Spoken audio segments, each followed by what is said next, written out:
Chapter 45. Although the weather was hot, the streets of Black Bear City were still bustling with noise. Qin Feiyong walked among the crowd and listened carefully. Gradually, the corners of his mouth curled into a smile.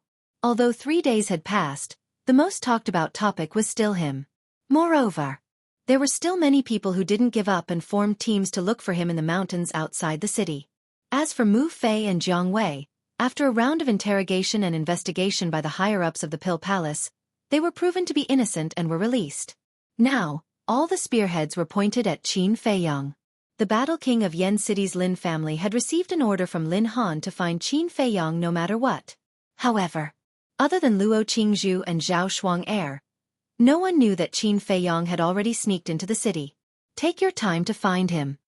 When I step into the Battle King and activate my battle soul, it will be the time of your death. Qin Feiyong sneered secretly. 5 years ago, he was known as a monster that only appeared once every 10,000 years. And now, not only did he have the 6 words divine formula, he also broke through the warrior realm and opened the first level of the door of potential. He had been reborn. Whether it was talent or potential, he was better than before. Plus, his foundation was still there. As long as he had enough resources, he was confident that he would be able to return to being a 9-star martial master in half a year. Or even go one step further. The most important thing now was resources. Qin Feiyong put away his distracting thoughts and quickly rushed to the treasure pavilion. When he arrived near the treasure pavilion, he found a dark alley. Seeing that there was no one around, he took out a cloak and black clothes from his Xueqi bag and slightly disguised himself. Then, he strode into the treasure pavilion. He wore a cloak and black clothes. This outfit made him look very mysterious. As soon as he walked into the treasure pavilion, he attracted a lot of curious gazes. However, when a woman in red saw Qin Feiyong, her eyes suddenly lit up. She hurriedly greeted him and bowed. "Lord, you're here again." 3 days ago, when Qin Feiyong came to sell the first batch of herbs, it was this woman who received him. Qin Feiyong said in a low and hoarse voice, "Sir, please follow me." The red-clothed woman hurriedly led the way and brought Qin Feiyong to a small room. This was the place to receive important guests. The woman in red smiled and said, "Sir, I'll go prepare some tea for you. Please wait for a moment." "No need." Qin Feiyong waved his hand. "Drink tea?" He didn't have the time for that. The woman in red was stunned for a moment before she asked, "Sir, are you here today to buy it? Or are you going to sell it?" "Sell." Qin Feiyong took out his Xueqi bag and poured out a large pile of medicinal herbs. "There are still so many." The red-clothed woman was shocked. The transaction 3 days ago had given her a fright. However, she did not expect that there would be so many medicinal herbs. Who exactly was this mysterious man? Qin Feiyong frowned and said in a hoarse voice, "Count them quickly." "Yes, yes, yes." The woman in red quivered and hurriedly squatted on the ground. As she counted, she asked, "My lord, do you still want to exchange for qi gathering pills this time?" "Yes." Qin Feiyong nodded. "You're really a man of few words." The woman in red murmured and was quite puzzled. Didn't he just exchange for 1,000 pills 3 days ago? Why did he change again? Did this man eat qi gathering pills as if they were his meals? However, having been in the treasure pavilion for a few years, she also knew what to ask and what not to ask. Half an hour passed. The woman in red finally finished counting. After careful calculation, she looked at Qin Feiyong and said with a smile, "My lord, these medicinal herbs are worth 1,500 gold coins. You're now a big customer of the treasure pavilion. This time, I'll sell you the qi gathering pills according to the market price. There are 750 pills in total. If you don't have any objections, I'll go and get them for you now." "Thank you," Qin Feiyong said lightly. However, his brows, which were covered by the cloak, were frowning at this moment. To copy the first stroke, 500 qi gathering pills were consumed. To copy the second stroke, 2,000 qi gathering pills were consumed, which was 4 times the cost of the first stroke. If the third stroke was also 4 times the cost, then he had to prepare 8,000 qi gathering pills. 750 pieces was a long way from 8,000 pieces. "I'll just sell them all at once." Qin Feiyong made up his mind. At this time, the woman in red put away all the medicinal herbs and turned to walk outside. "Wait." Qin Feiyong reached out and said, "My lord, what can I do for you?" The woman in red looked back at him in confusion. Qin Feiyong took out his Chenkuan bag and poured out the rest of the medicinal herbs. Most of these medicinal herbs were relatively rare and should be able to be sold at a good price. As for the woman in red, she was completely dumbfounded. Qin Feiyong said, "Help me exchange these for qi gathering pills." Okay. The woman in red nodded repeatedly. Today she really met a super big customer. After counting, she was extremely excited. She got up and looked at Qin Feiyong, saying, "My lord, this batch of medicinal herbs is worth 3,000 gold coins in total, equivalent to 1,500 qi gathering pills." Qin Feiyong said, "Bring me the qi gathering pills immediately." After the woman in red put away the medicinal herbs, she quickly walked out of the room. 2,000, 1,500, 3,000 gold coins. Qin Feiyong was also quite surprised. Originally, he thought that these medicinal herbs could only be sold for 5,000 gold coins, but he did not expect that they would be sold for 6,600 gold coins. Looting the medicinal field, money came quickly. It seemed that he had to inquire about whether there were any other medicinal fields near Black Bear City. After dozens of breaths, the woman in red returned to the room and handed Qin Feiyong a Chenkuan bag. "Goodbye." Qin Feiyong did not count it and directly put it in his arms. After saying goodbye, he quickly left the treasure pavilion. But there was a big man in black sneakily following behind him. After a while, Qin Feiyong once again walked into the alley. As he was about to take off his cloak, he suddenly turned around to look. The black-clothed man was standing in the crowd outside the alley, looking around. When he saw Qin Feiyong looking over, he didn't show the slightest bit of panic. He looked around as if nothing had happened, then turned around and left. Uncle Yuan is right, but no matter who you face, you have to be careful. Qin Feiyong's eyes flashed. Without a doubt. He sold large quantities of medicinal herbs, which had attracted the attention of the higher-ups of the treasure pavilion. But it didn't matter. Anyway, this was the last time. He quickly took off his cloak, took off his black clothes, used the smoke-gathering steps, ran to the other side of the alley, and soon disappeared without a trace. At this time, the man in black turned back and saw that Qin Feiyong had disappeared. He hurriedly ran into the alley and looked around. Was I discovered by him just now? It seems that this person is not simple. The man in black frowned. He quickly returned to the treasure pavilion and entered a luxurious room. A middle-aged man in purple was sitting beside the tea table, drinking tea. When he saw the man in black, he asked, "How was it? Did you see his true face?" The man in black bowed and said, "I am useless. I was discovered by him. Please punish me, Pavilion Master." Crack. The man in purple clenched his fist. A trace of hostility appeared in his eyes, and the teacup in his hand instantly shattered. The man in black hurriedly knelt on the ground, sweating profusely. However, the man in purple pondered for a while, and suddenly let go of his hand. He said indifferently, "Forget it. A person who has so many medicinal herbs is definitely not an ordinary person. It is pardonable that you were discovered. You can leave now." "Thank you, Pavilion Master, for your mercy." The man in black thanked him, bowed and left the room. At the same time, the man in purple closed his eyes. No one knew what he was doing. After a while, he opened his eyes, and a trace of playfulness appeared on the corner of his mouth. "It's not that easy to get away. I'd like to see just who you are. Are you the one who robbed the Pill Hall's medicinal field?" He muttered to himself, got up, and left the room. Qin Feiyong didn't stay any longer, and directly returned to the restaurant. After returning, he remembered that he forgot to ask the treasure pavilion if they had beast spirit pills. However, when he thought of the price of beast spirit pills, he felt helpless. Beast spirit pills were not only expensive, but also rare. It wasn't an exaggeration to say that they were priceless. So, generally speaking, the treasure pavilion wouldn't sell them. They would only auction them. The highest bidder would get it. In the imperial capital, the starting price of a beast spirit pill was 100,000 gold coins. After some competition, it could rise to hundreds of thousands, or even millions. This was simply an astronomical figure for him. However, he had promised Wolf King that he would get him a beast spirit pill. Moreover, he wanted to get one as soon as possible. When he got along with Wolf King, he wouldn't have to guess anymore. What should he do? Qin Feiyong sat beside the tea table, frowning. What could he do to earn more gold coins? Alchemy. Suddenly, his eyes shone brightly. Only by learning alchemy and becoming an alchemist would he have an endless supply of gold coins. Just like the batch of medicinal herbs that he sold. If he refined them into pills, the gold coins he sold them for would at least double. However, it wasn't easy to become an alchemist.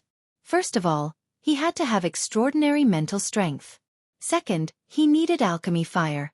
Third, he needed a pill formula.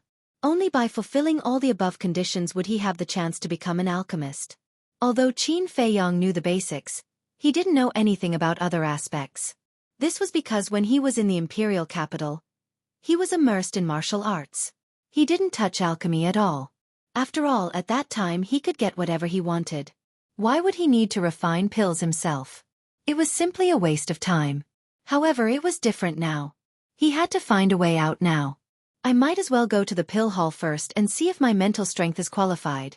He did as he said. Qin Feiyong got up and walked towards the door. Creak. However, the door was pushed open first. Chapter 46. An expert. Qin Feiyong stopped and stared at the purple-clothed man. His pupils shrunk. After the purple-clothed man entered, he looked at the layout of the room and looked at Qin Feiyong. He smiled faintly and said, Qin Feiyong, you really know how to hide. What? Qin Feiyong was shocked. However, the next moment, he was like a frightened little rabbit as he scanned the room in bewilderment and asked, Where is Qin Feiyong? A cold light flashed in the purple-clothed man's eyes. He said faintly, Aren't you Qin Feiyong? Who is this person? Does he really know my identity? A thought flashed across Qin Feiyong's mind. He turned around and looked at the purple-clothed man. He said in a panic, Senior, Qin Feiyong is a wanted criminal of the royal family. You can't say such things. Am I saying such things? The purple-clothed man asked. Aren't you? Qin Feiyong asked back. Kid, you're smart, but you can't hide from me. The purple-clothed man revealed a mocking look. Qin Feiyong said anxiously, Senior, I'm really not Qin Feiyong. There's a picture of him on the wanted poster. You can go and take a look. I don't look like him at all. In this world, there's something called the illusory form pill. The purple-clothed man said faintly. He walked to the side of the tea table and sat on the chair. He looked at Qin Feiyong playfully. Damn it! Did Zhao Shuang-er and Luo Qingzhu betray me? Qin Feiyong's heart was filled with murderous intent. No. This person's aura was unfathomable. He was definitely a battle king. If he was sure that Qin Feiyong was Qin Feiyong, would he still talk so much nonsense with him? Obviously not. He would definitely capture him on the spot. However, this person kept asking him questions. It was obvious that he was testing him. At this moment, his face sank. He faced the purple-clothed man and cupped his hands. Senior, I know you're powerful. However, you can't accuse a good person. Would the person who robbed the pill hall's medicinal field be a good person? The purple-robed man sneered. It seems like you've already determined that I'm Qin Feiyong. Since that's the case, I won't waste my time talking nonsense. I'll go to the Dan Palace now and ask the people there to verify my identity. When they find out that I'm not Qin Feiyong, I hope that Senior can publicly apologize to me. Qin Feiyong said word by word. After saying that, he turned around angrily and walked out. Even this didn't work. Looks like he really isn't Qin Feiyong. The purple-clothed man's eyes flickered as he smiled and said, Little brother, don't be angry. I was just joking with you earlier. Our pavilion. Qin Feiyong's pupils shrank. There was only one kind of person who would call himself the owner of this pavilion, and that was the owner of the precious treasure pavilion. But didn't he shake off the black-clothed man earlier? How did he find this place? He stopped and turned around to look at the purple-clothed man. He said, Senior, although you're the owner of the precious treasure pavilion, you shouldn't joke around like this. If someone heard what you said just now, do you know how much trouble it would bring to this junior? Yes. The purple-clothed man nodded and smiled. It's my fault. I hope you can forgive me. How should I address you, little brother? This junior is Jiang Haotian. Qin Feiyang said a name without hesitation. Jiang Haotian? The purple-clothed man frowned. Why hadn't he heard of this name before? With so many medicinal ingredients, he should at least have some reputation. The purple-clothed man said, "May I ask where you live? What are your parents' names?" What does this mean? Are you investigating me? Qin Feiyang frowned. I'm just curious. Please tell me the truth. The purple-clothed man smiled. Although he said it politely, it was obvious that he was forcing Jiang Haotian. Although I'm not a member of the Precious Treasure Pavilion, I still know a thing or two about the Precious Treasure Pavilion's rules.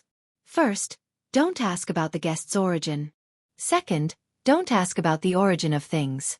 Third, don't follow the guest. Senior, as the pavilion master of the Precious Treasure Pavilion, shouldn't you set an example? Why do you want to test the law? Qin Feiyang said. The purple-clothed man raised his eyebrows and said lightly, I didn't expect you to know the rules of the Precious Treasure Pavilion. But in Black Bear City, I have the final say. If I want you to answer, you have to answer. Qin Feiyang said, Then you'd better kill me. Otherwise, I'll definitely go to Yen City and ask the chief pavilion master of the Yen County if you, a pavilion master, can really cover the sky with one hand? You're courting death. The purple-clothed man suddenly stood up, his eyes flashing coldly. You're the one courting death. At this moment, a cold voice sounded. Two girls came into the room side by side. It was Luo Qingzhu and Zhao Shuang. Why are you here? Qin Feiyang frowned. Greetings, miss. The purple-clothed man shuddered and hurriedly bowed. What? Miss? Qin Feiyang was surprised. Zhao Shuang smiled playfully and said, You still don't know, right? Sister Qingzhu is the daughter of the chief pavilion master of the Yen County. Qin Feiyang was shocked. 9 states and 18 counties. Every county had 4 magnates.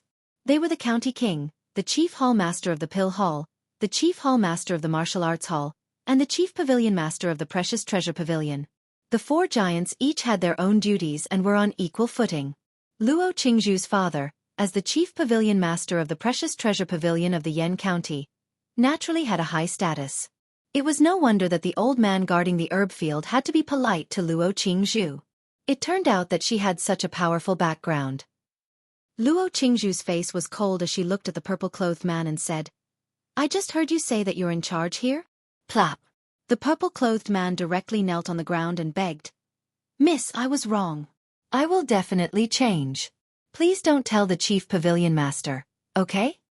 Luo Qingzhu said. What about my friend? The purple-clothed man hurriedly looked at Qin Feiyang and said apologetically, Brother Haotian, I'm really sorry for what happened just now. Please forgive my ignorance and foolishness. It's not that simple. You wanted to kill me just now. Qin Feiyang said meaningfully. The purple-clothed man immediately understood and said, I'll solemnly apologize to you. What do you think? Since you're so sincere, I'll forgive you. Qin Feiyang said with a smile. Miss, what do you think? The purple-clothed man turned to look at Luo Qingzhu. Since the person involved doesn't want to pursue the matter, I'll let it go. You're on your own. Luo Qingzhu said expressionlessly. Thank you, Mississippi. The purple-clothed man was overjoyed. He hurriedly got up and left the room, closing the door. But before he closed the door, he gave Qin Feiyang a meaningful look. Qin Feiyang retracted his gaze and looked at the 2 girls. He shook his head and sighed. I'm a man of indomitable spirit. I've actually been saved by you 2 girls twice. It's really shameful. What's wrong with girls? Are you looking down on us? Zhao Shuang glared at him unhappily. Qin Feiyang hurriedly waved his hand and said respectfully, I wouldn't dare. One of you is a genius girl, and the other is the Miss of Treasure Pavilion. I'll have to rely on you to take care of me in the future. Glib tongue. The 2 of them rolled their eyes at him. Qin Feiyang chuckled and asked, Why are you looking for me? Luo Qingzhu said, We'll be going to Star Moon City later. We want to ask you if you want to come with us? Why? Qin Feiyang scratched his head and looked at them in confusion. He grinned and said, Don't tell me you both like me. Like you? Why don't you look in the mirror? The 2 girls immediately rolled their eyes. Without saying a word, they turned around and left. What do you mean? Qin Feiyong was startled and became even more puzzled. Oh, so that's how it is. Soon. He reacted. The reason why these two girls invited him to Star Moon City was probably because they wanted to take care of him at a critical moment. Thank you.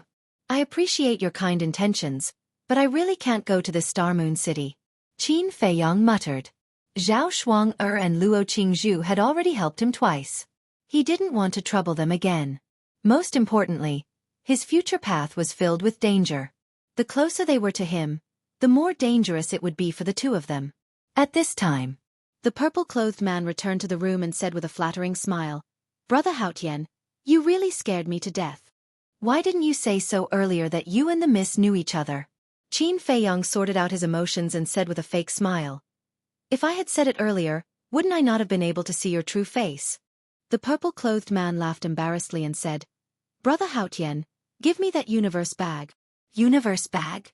Qin Feiyong was puzzled. It's the universe bag that contains the qi-gathering pills. The purple-clothed man said. Qin Feiyong escaped from his embrace and frowned. Is there a problem with this universe bag? There is a small problem. The purple-clothed man laughed awkwardly. With a wave of his hand, a white beam of light shot out of the universe bag. Battle Qi. Qin Feiyong raised his eyebrows. Only now did he finally understand why this person was able to find this place. The reason was because of this battle Qi. After stepping into the War Chief realm and activating the battle soul, the true Qi would evolve into battle Qi. Therefore, battle Qi and battle soul were closely related. Just like now, when the purple-clothed man stored his battle Qi in the universe bag, he could rely on the battle soul to track the location of this battle Qi. Unknowingly, Qin Feiyong broke out in a cold sweat. Obviously. 3 days ago, after selling the first batch of medicinal herbs, it had already attracted this person's attention. However, he thought that by selling it in several batches, he would be able to do it without fail. How could he be so naive? So childish? In this world, there were many people smarter than him. What qualifications did he have to look down on other people's intelligence? This kind of mistake could not be made again in the future, because it would cost him his life. Moreover, in the future, even if it came from the treasure pavilion, he would have to inspect it on the spot to prevent himself from being schemed against again. This lesson made Qin Feiyong completely wake up and realize his own shortcomings. He could outsmart his peers, but facing the older generation, especially those old foxes, his intelligence was far from enough. Seeing Qin Feiyong's gloomy face and silent, the purple-clothed man thought that he had angered him and anxiously said, Brother Haotian, I'm really sorry. How do you want me to apologize? Just tell me. This apology was not just a few words of apology. The main point was the word apology.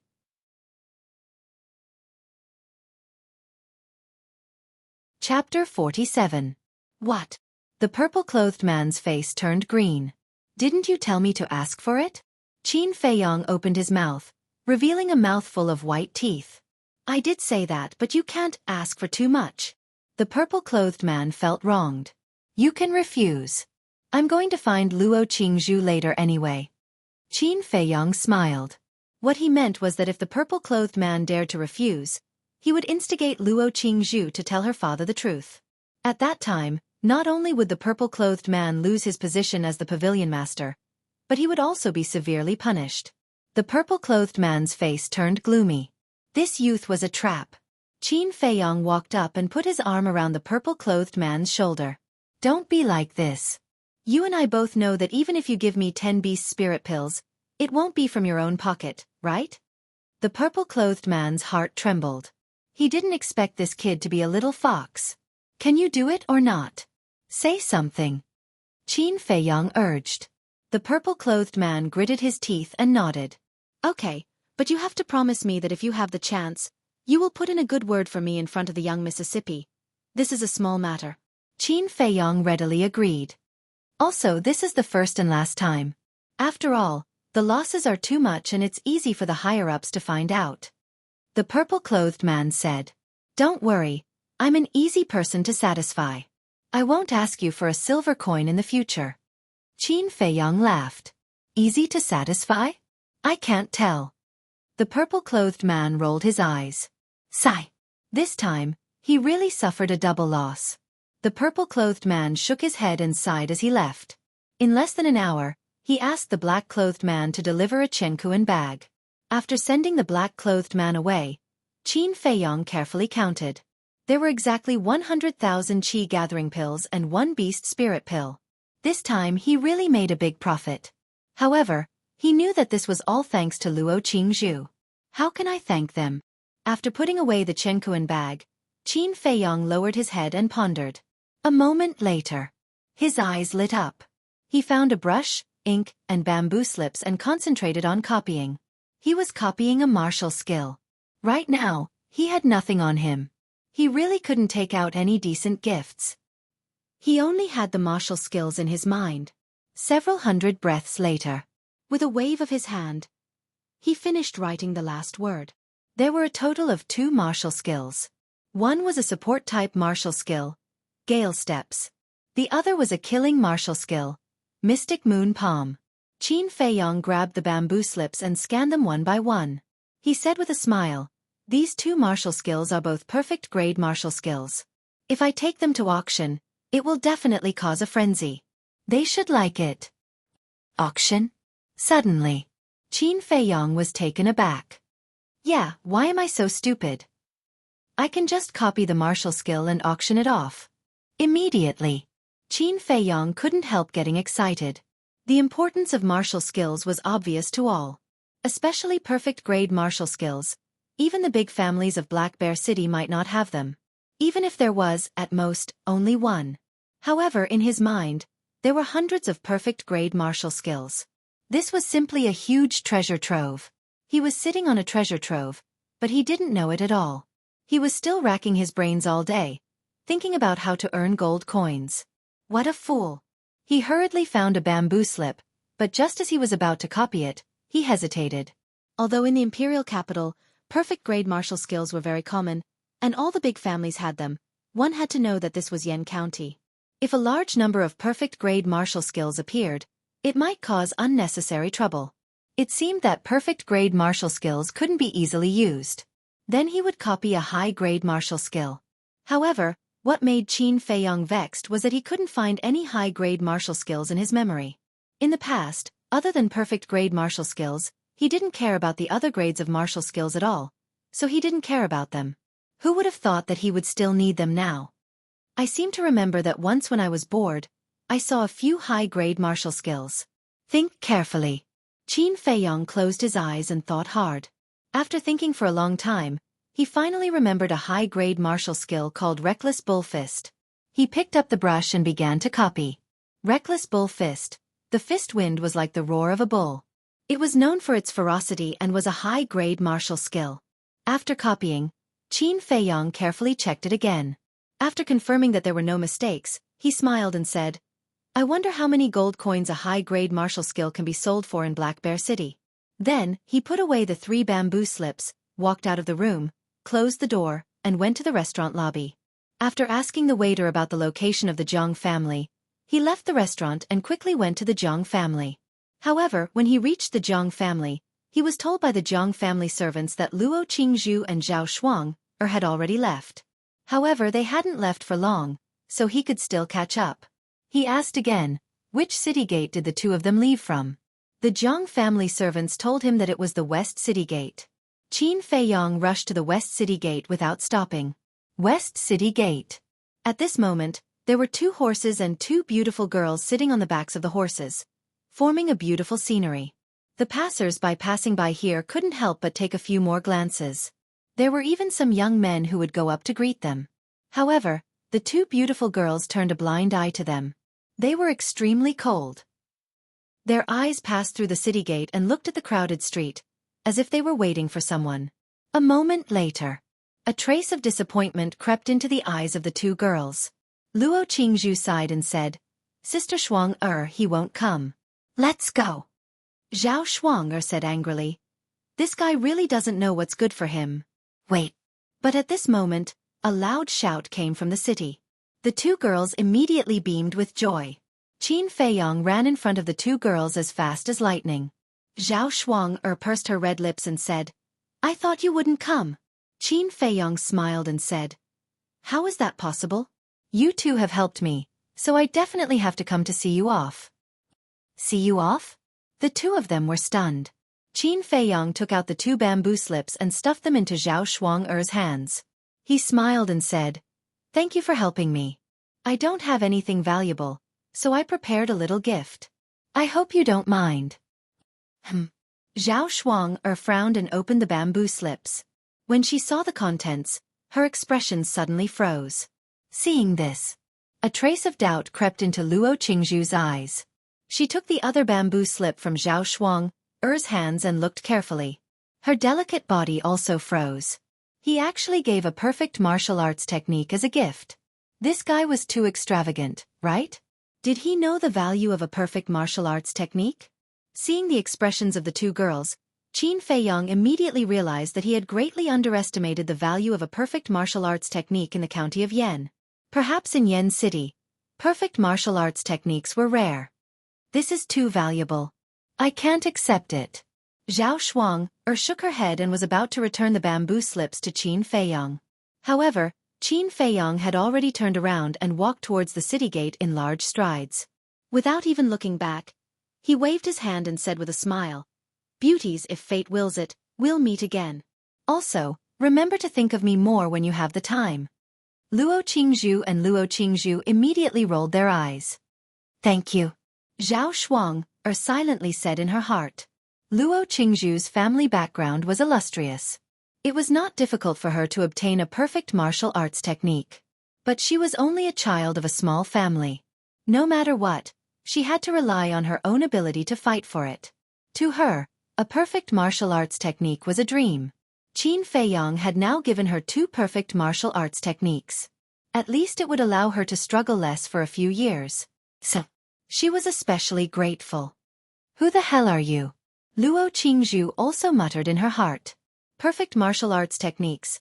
Even the big families of Yen City and Star Moon City would hide them like treasures. But this guy, he gave out two of them without even batting an eyelid. Without a certain family background, it was impossible to do it so easily. Moreover, the words on the bamboo scroll were vigorous and powerful, like dragons flying and phoenixes dancing. The spirit energy was oppressive. Only a person who had read a lot of books and poems and was knowledgeable could write it. But wasn't Qin Feiyang a country bumpkin? How could he write such lively words? All of a sudden, she felt that Qin Feiyang's body was covered with a mysterious veil, appearing unfathomable. "Sister Shuang-er, let's go. I have a premonition that we will meet him again soon." Luo Qingzhu laughed. Zhao Shuang-er nodded. The two of them put away the bamboo scroll and pulled the reins. The two horses neighed and brought them away. At the same time, Qin Feiyang rushed to the treasure pavilion. But just as he entered the hall, a purple-clothed youth bumped into him. Bang! The two of them collided. Qin Feiyang took 3 steps back. The purple-clothed youth staggered and fell to the ground. Asterisk asterisk asterisk asterisk. The purple-clothed youth cursed on the spot, quickly got up, and stared at Qin Feiyang. "Don't you have eyes? You dare to bump into Laozi. Believe it or not, Laozi will kill you." "Mu Fei?" Qin Feiyang was a little stunned. As the saying went, enemies are destined to meet. This was indeed true. Mu Fei saw that Qin Feiyang was silent, but looked at him strangely. He suddenly became angry and shouted, "What are you looking at? Didn't you hear Laozi's words? Hurry up and apologize to Laozi, or I will dig out your dog eyes." "Apologize? Why don't you take a piss and look at yourself? Who do you think you are?" Qin Feiyang was about to speak, but a disdainful voice sounded first. Another purple-clothed youth, surrounded by several guards, walked into the treasure pavilion and came to Qin Feiyang's side. He reached out and patted Qin Feiyang's shoulder, smiled and said, "Brother, don't be afraid of him, he is just a coward." "Jiang Wei." Qin Feiyang was stunned. It turned out to be an old acquaintance. Mu Fei frowned and sneered, "Jiang Wei, is he your father? You are so nosy." "You have the wrong person. I am not his father." Qin Feiyang shook his head very seriously. Puff! The onlookers inside and outside burst into laughter. Was it necessary to be so insulting? However, Jiang Wei's face turned completely red. "Young master, this person is too insensible. You helped him with good intentions, But he insulted you like this. Just directly cripple him. Young master, it was this person who came to find Mississippi. Several servants next to him whispered and instigated, all with unkind eyes. Jiang Wei raised his eyebrows, looked up and down at Qin Feiyong for a moment, and suddenly said, I was wondering why you looked so familiar. It turned out that night in the jungle, you were standing beside my cousin. Tell me honestly, are you my cousin's friend? Qin Feiyong nodded. Then we are also on the same side. Jiang Wei smiled very brightly, turned around and took a few steps back. Once again looking at Qin Feiyong, he instantly turned hostile, waved his hand and shouted, What are you waiting for? Beat him to death. Chapter 48. Qin Feiyong glanced at the few servants and the smile on his face suddenly disappeared. Bang! He struck out with his palm and his true energy was like a dragon. Bang bang bang! Several servants spurted blood on the spot and flew out. There were many people outside and they could not dodge in time and were smashed to the ground. This place was suddenly filled with wails. Jiang Wei and Mu Fei were dumbfounded. True energy. He was actually a martial master. The others were also dumbstruck. Qin Feiyong's changed appearance was a little pale and his whole body exuded a scholarly aura. Therefore, everyone present thought that he was just an ordinary person who had no strength to truss a chicken. They were still worried when they saw the few servants pouncing on him just now. But they did not expect this person to be so secretive. Just as everyone was shocked, Qin Feiyong looked at Jiang Wei. Whoosh! He took a step forward and landed in front of Jiang Wei. His big hand was like an eagle's claw, directly grabbing Jiang Wei's neck. Ah, brother, spare my life. I was wrong just now. I apologize to you, I apologize to you. Jiang Wei cried out in alarm, his heart flustered. As he shouted with all his might, he used all his strength to hit Qin Feiyong's fingers. At the same time, Mu Fei also squeezed into the crowd and was ready to escape. Stop right there. Qin Feiyong said lightly. He didn't see me. He didn't see me. Mu Fei comforted himself and squeezed out with all his strength. Mu Fei, do you need me to say it again? Qin Feiyong spoke again. Mu Fei's body trembled and walked out of the crowd obediently. He stood there with his hands clasped together and was extremely nervous. Qin Feiyong said lightly, I am a very reasonable person. Give me 100,000 gold coins each and I will let this matter go. Otherwise, I will take off your clothes and make you run on the street. 100,000. Not to mention Mu Fei, even the bystanders around them were dumbfounded by what they saw. How was this reasonable? This was simply the behavior of a bandit. Qin Feiyong pursed his lips and said lightly, Why? You can't take it out? Mu Fei begged, Big brother, 100,000 gold coins, there's really no other way. Can you reduce it a bit? Jiang Wei also hurriedly nodded and said, Yes, yes, yes, please be magnanimous and let us go this time. I promise that I will go around you the next time we meet. Don't fall into my hands again. Scram. As soon as Qin Feiyong loosened his grip, Jiang Wei immediately collapsed to the ground. Mu Fei ran out of Treasure Pavilion like he was running for his life. However, Jiang Wei could not stand up. He shouted at the servants in a flustered and exasperated manner. Why aren't you coming over to help me? Those few servants ran over, grabbed Jiang Wei, and then turned around and fled like rats. Young man, you were right to let them go. That's right. One of them is the young master of the Mu clan, while the other is the young master of the Zhang clan. Even if you're a martial master, you can't afford to offend them. You'd better leave quickly. The two of them are famous for being vengeful. They'll definitely bring people to find trouble with you later. The surrounding crowd advised. Thank you for your concern. Qin Feiyong cupped his hands and thanked them. He looked at a staff member next to him and said, Take me to see the pavilion master. See the pavilion master? The staff member frowned and asked, May I ask how to address the young master? Can you make an appointment with the pavilion master in advance? So it's young Master Zhang. Please forgive me for not going out to meet you. The black-clothed man hurriedly walked over. Originally, he was upstairs. When he heard the commotion downstairs, he came down to take a look. He didn't expect it to be this young master. After coming to Qin Feiyong's side, he looked at the staff member and scolded. This young Master Zhang is the pavilion master's guest. Don't be rude. The man's face changed and hurriedly said, I have eyes but failed to recognize Mount Tai. Please forgive me for my previous offense. It's fine. Qin Feiyong smiled and followed the black-clothed large man up the stairs. I can't tell that he's actually the pavilion master's guest. No wonder he disdained Mu Fei and Jiang Weim. That's not right. Is there anyone surnamed Jiang in our Black Bear City? Everyone was puzzled. On the second floor, in the VIP room, the purple-clothed man was leisurely drinking tea, but when he saw Qin Feiyong come in, he spat out a mouthful of tea on the spot. Qin Feiyong's face twitched and he teased, Pavilion Master, I know you want to see me very much, but you don't have to be so excited. This makes me a little flattered. These words almost made the purple-clothed man spit out a mouthful of old blood. He really wanted to ask Qin Feiyong, where did he get the idea that he was excited? And where did he get the idea that he wanted to see him? Was it really good to be so narcissistic? Phew. He let out a long breath, looked at the black-clothed man, and waved his hand.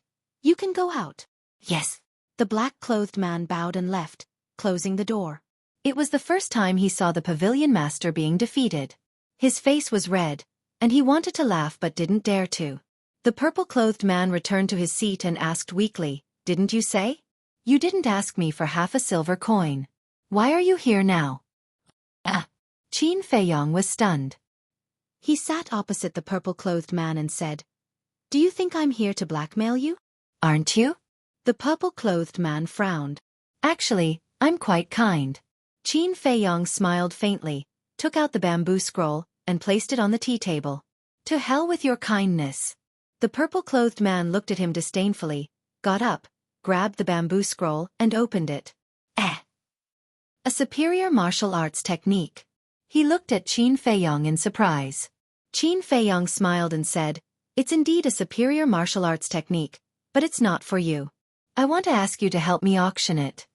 Auction it? The purple-clothed man was stunned for a moment and asked, Have you thought it through? Qin Feiyong nodded. Okay, Li Si, come in. The purple-clothed man shouted at the door. The black-clothed man entered the VIP room again, bowed, and said, Pavilion Master, what are your orders? Take this and auction it off. The purple-clothed man threw the bamboo scroll over. Be quick. Qin Feiyong added. Li Si caught the bamboo scroll, looked at Qin Feiyong thoughtfully, then turned and strode away. Brother Haotian, you're even willing to auction off a superior martial arts technique. It seems that your family background is not simple.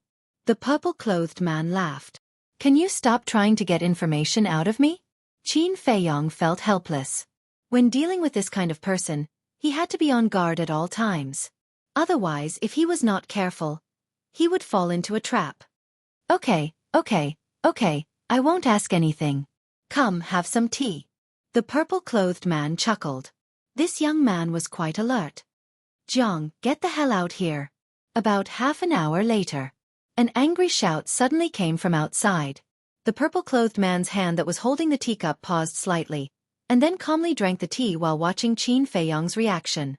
However, Qin Feiyong sat there calmly, as if he did not hear anything. Brother Haotian, there seems to be someone outside calling you? The purple-clothed man could not help but remind him. There are dogs everywhere in Black Bear City. If I have to go out to take a look every time they call, then I'll be busy to death. Qin Feiyong said indifferently. The purple-clothed man was stunned. Jiang, weren't you very arrogant just now? Why are you hiding inside and not daring to come out? Let me tell you, don't think that you'll be fine if you hide. I'll block the door today. If you have the guts, don't come out for the rest of your life. Mu Fei and Jiang Wei stood outside, hooting without restraint. Behind them, there was a burly man standing there. They all had a fierce look, with their hands crossed in front of their chest and their eyes full of contempt. Even the martial ancestor of the family is here. It seems that the two of them are serious this time. There will be a good show to watch. The pedestrians on the street and the customers of the treasure pavilion all gathered around and discussed. A moment later. Dong dong. There was a knock on the door. Come in. The purple-clothed man said. The black-clothed man pushed the door and walked into the room. He held a Qiankuan bag in his hand and handed it to the purple-clothed man. The bamboo scroll has been auctioned. The gold coins are inside. Give it to him. The purple-clothed man pointed at Qin Feiyong with his mouth. The black-clothed man walked in front of Qin Feiyong and smiled. Young Master Zhang, here are 100,000 gold coins. Please check it. So much. Qin Feiyong was shocked. The black-clothed man said, the total price was 110,000 gold coins. But we have to take a commission. 110,000 gold coins. You only take 10,000 gold coins as commission. That's too much. Qin Feiyong could not help but feel the pain. Actually, he knew about the commission system of the treasure pavilion. They took 1/10 of the total price. That was to say, 100,000 gold coins meant 10,000 commission. Originally, 110,000 gold coins meant 11,000 commission. The treasure pavilion had already given him a discount and took 1,000 less. But now, what he lacked most was gold coins. Not to mention 10,000 gold coins. Even if it was 100 gold coins, he would feel distressed. The purple-clothed man looked at him and said impatiently, Okay, don't complain. If you change it now, I'll give you the market price. Qin Feiyong said, That's all right. Give me all of them. All of them. The purple-clothed man was stunned and smiled bitterly. It seems that my treasure pavilion's gathering chi pills will be bought by you sooner or later. He looked at the black-clothed man again and said, Go and change it for him. Yes. The black-clothed man bowed and retreated. Knock knock. But then, there was another knock on the door. Who is it? The purple-clothed man asked. The door was pushed open. 2 middle-aged men came in one after the other. The purple-clothed man was slightly stunned. He looked at Qin Feiyong with deep meaning. He got up and greeted them with a smile. Mu Jia's lord, Zhang Jia's lord, what wind blew you here today? Lord. Qin Feiyong's heart trembled. The purple-clothed man reminded him that the 2 men in front of him are the lord of Zhang Jia and the lord of Mu Jia. Zhang Jia's lord smiled. Brother Pei, this time we came here shamelessly because we want to ask you for a favor. Mu Jia's lord looked at Qin Feiyong and whispered, Brother Pei, is it convenient to talk now? The purple-clothed man said, Of course it's convenient. Brother Haotian is not an outsider. Both of them showed a trace of surprise in their eyes. Then they nodded politely to Qin Feiyong. Qin Feiyong also smiled. Zhang Jia's lord looked at the purple-clothed man and said, Brother Pei, I don't know if you have a copy of the martial arts you just sold? If so, we're willing to buy it at a high price. Mu Jia's lord nodded. However, the purple-clothed man's face darkened. He said in a low voice, Brother Mu, Brother Zhang, you know the rules of our precious treasure pavilion. We will never copy martial skills behind the owner's back. You're asking too much.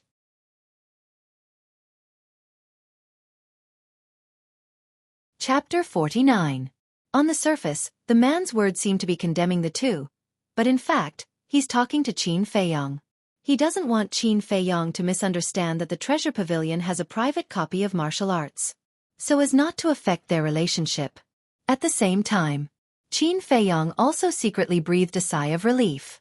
He thought that Lord Mu and Lord Zhang came to trouble him, but it turned out that they just came to buy martial arts, which is a good opportunity to make money. At this time, Li Si walked into the room and saw the atmosphere of the scene. Something is wrong.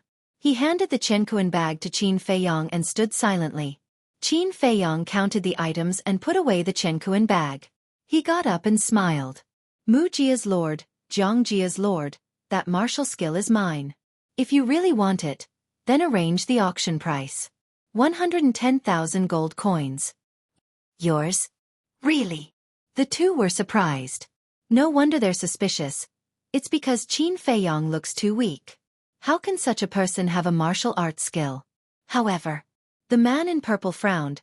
His displeasure was obviously written on his face. Qin Feiyong smiled. Of course, if you accept this price, I'll copy it for you now. Good. I'll give you 110,000 gold coins right away. The two each took out a Qiankuan bag and put it on the tea table. Obviously they came prepared. Qin Feiyong said, Pavilion Lord, I'll borrow your brush, ink and bamboo slip. Yes. The man in purple nodded blankly. Qin Feiyong didn't see it. He went straight to the desk, opened a blank bamboo slip, picked up the brush and concentrated on copying.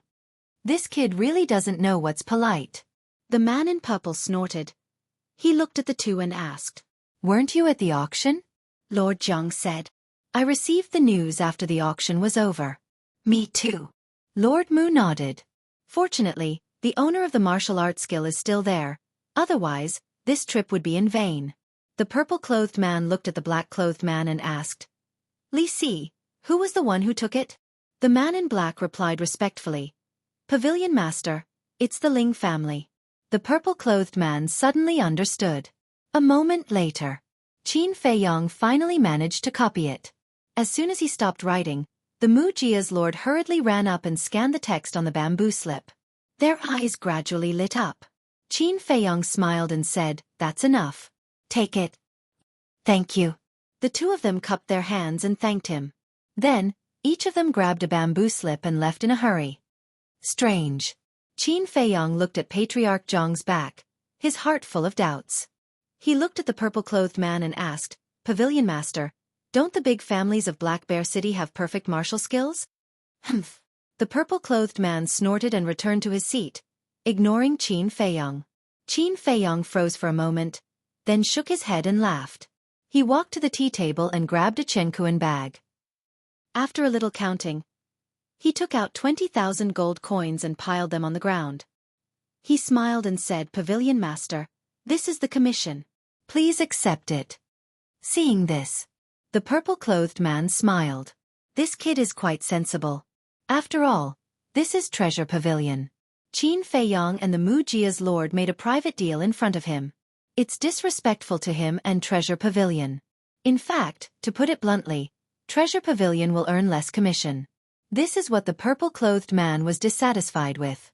But as long as Qin Feiyong takes out the commission, it's a different story. Ahem.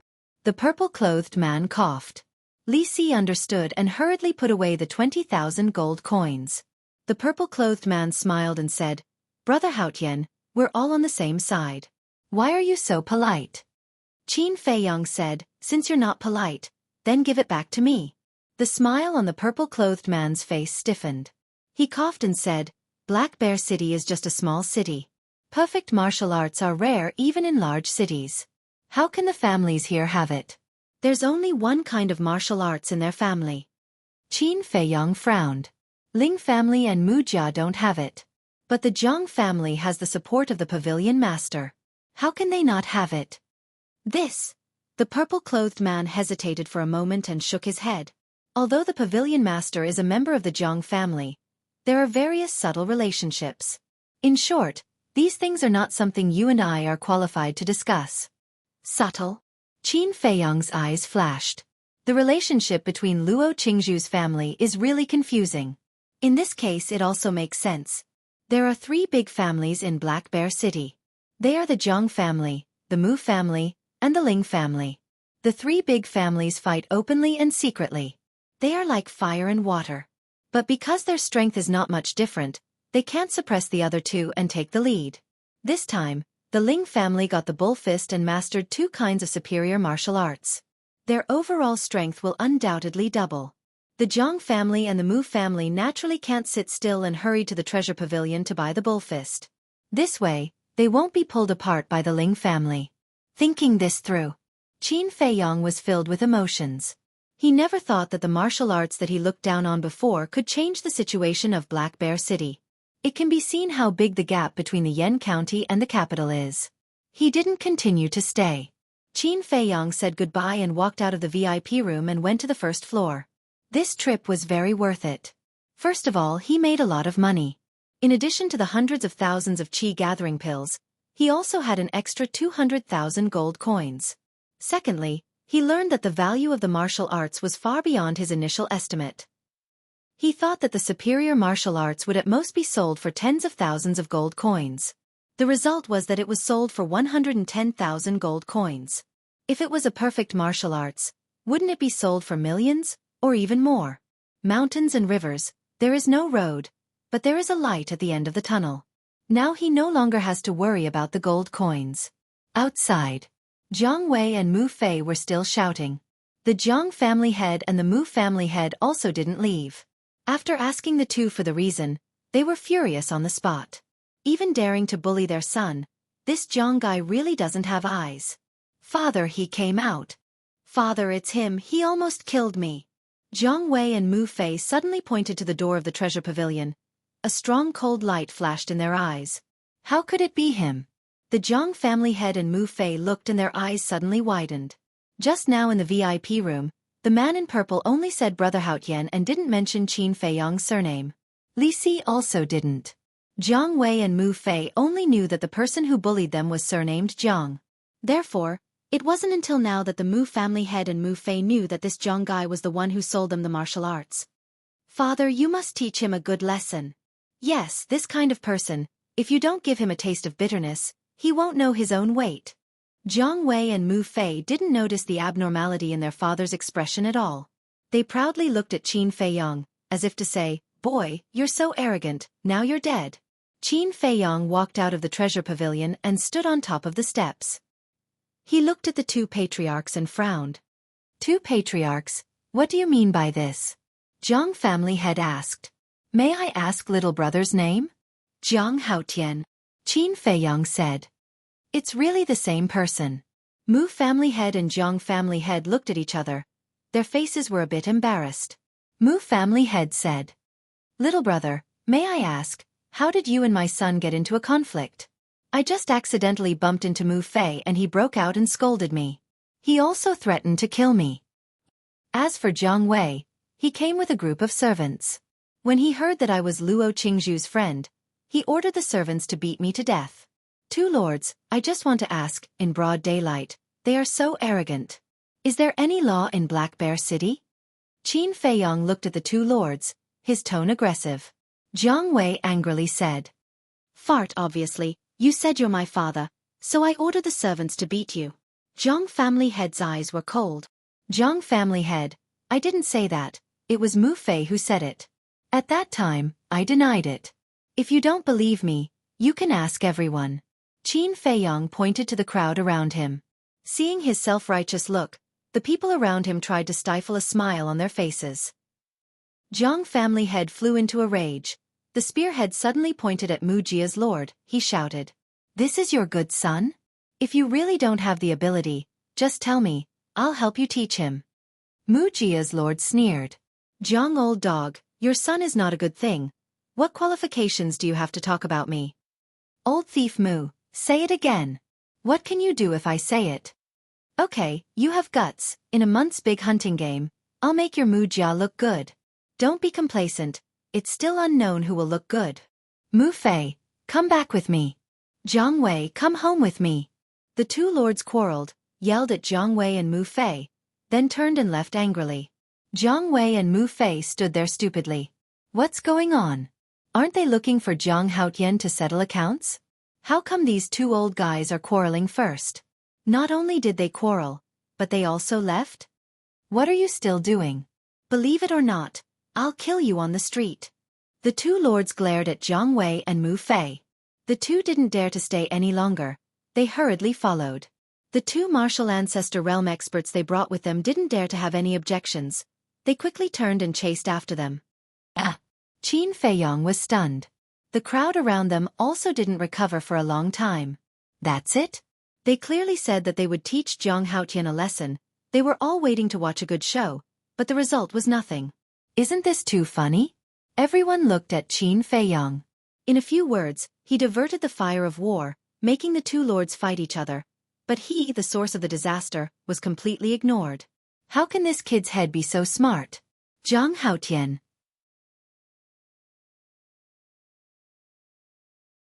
Chapter 50. Facing everyone's praises, Qin Feiyang didn't feel complacent at all. Because he knew very well that the Mu clan's patriarch and Jiang clan's patriarch had nothing to do with him. The two clans had been fighting openly and secretly for many years, and their grudges were deep. Today's incident was just a fuse that let the two clans' patriarchs find a way to vent their hatred and anger. So, this had nothing to do with whether he was smart or not. After asking around about the location of the pill hall, he left in big strides. Although he didn't lack gold coins now, he still wanted to test whether his mental strength was qualified or not. After all, auctioning martial skills wasn't a long-term plan. Alchemy was the real way out. The pill hall was located in the East City district, covering an area of about 1,000 feet. There were many holes, and it was extraordinary. The pill hall here also had a stone staircase. Actually, the purpose of the stone staircase was to stop mortals.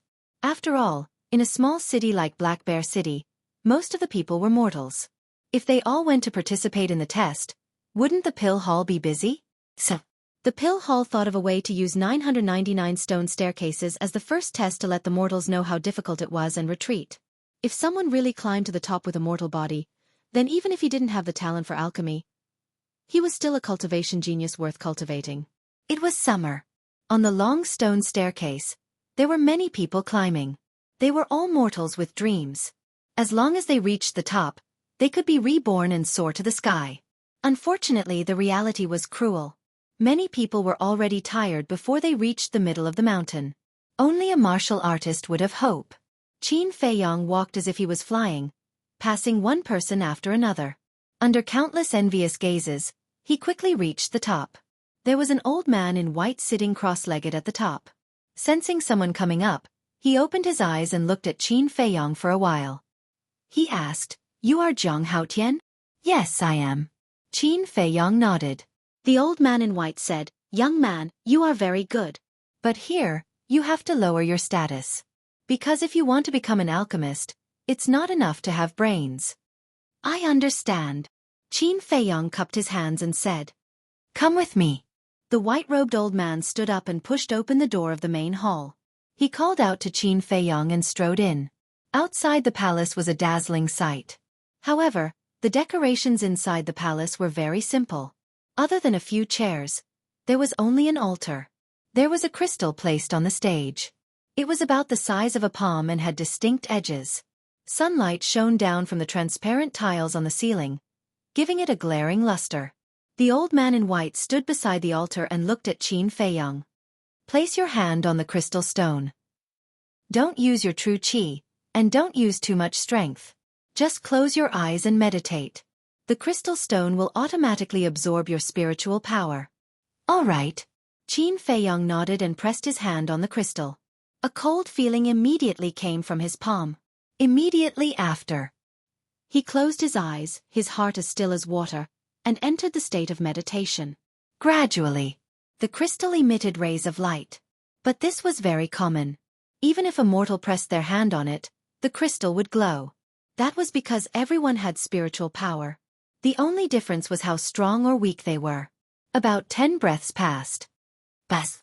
The crystal stone suddenly trembled and emitted a strong light. Level 1 spiritual power. The old man in white focused his gaze and began to look forward to it. In fact, a level 1 spiritual power was already qualified to refine pills. But the achievements were limited. But now, the light of the crystal stone was still getting stronger. It was enough to show that this kid's spiritual power was not just level 1. Bas! Another 10 breaths passed. The crystal stone trembled again and the light was even stronger than before.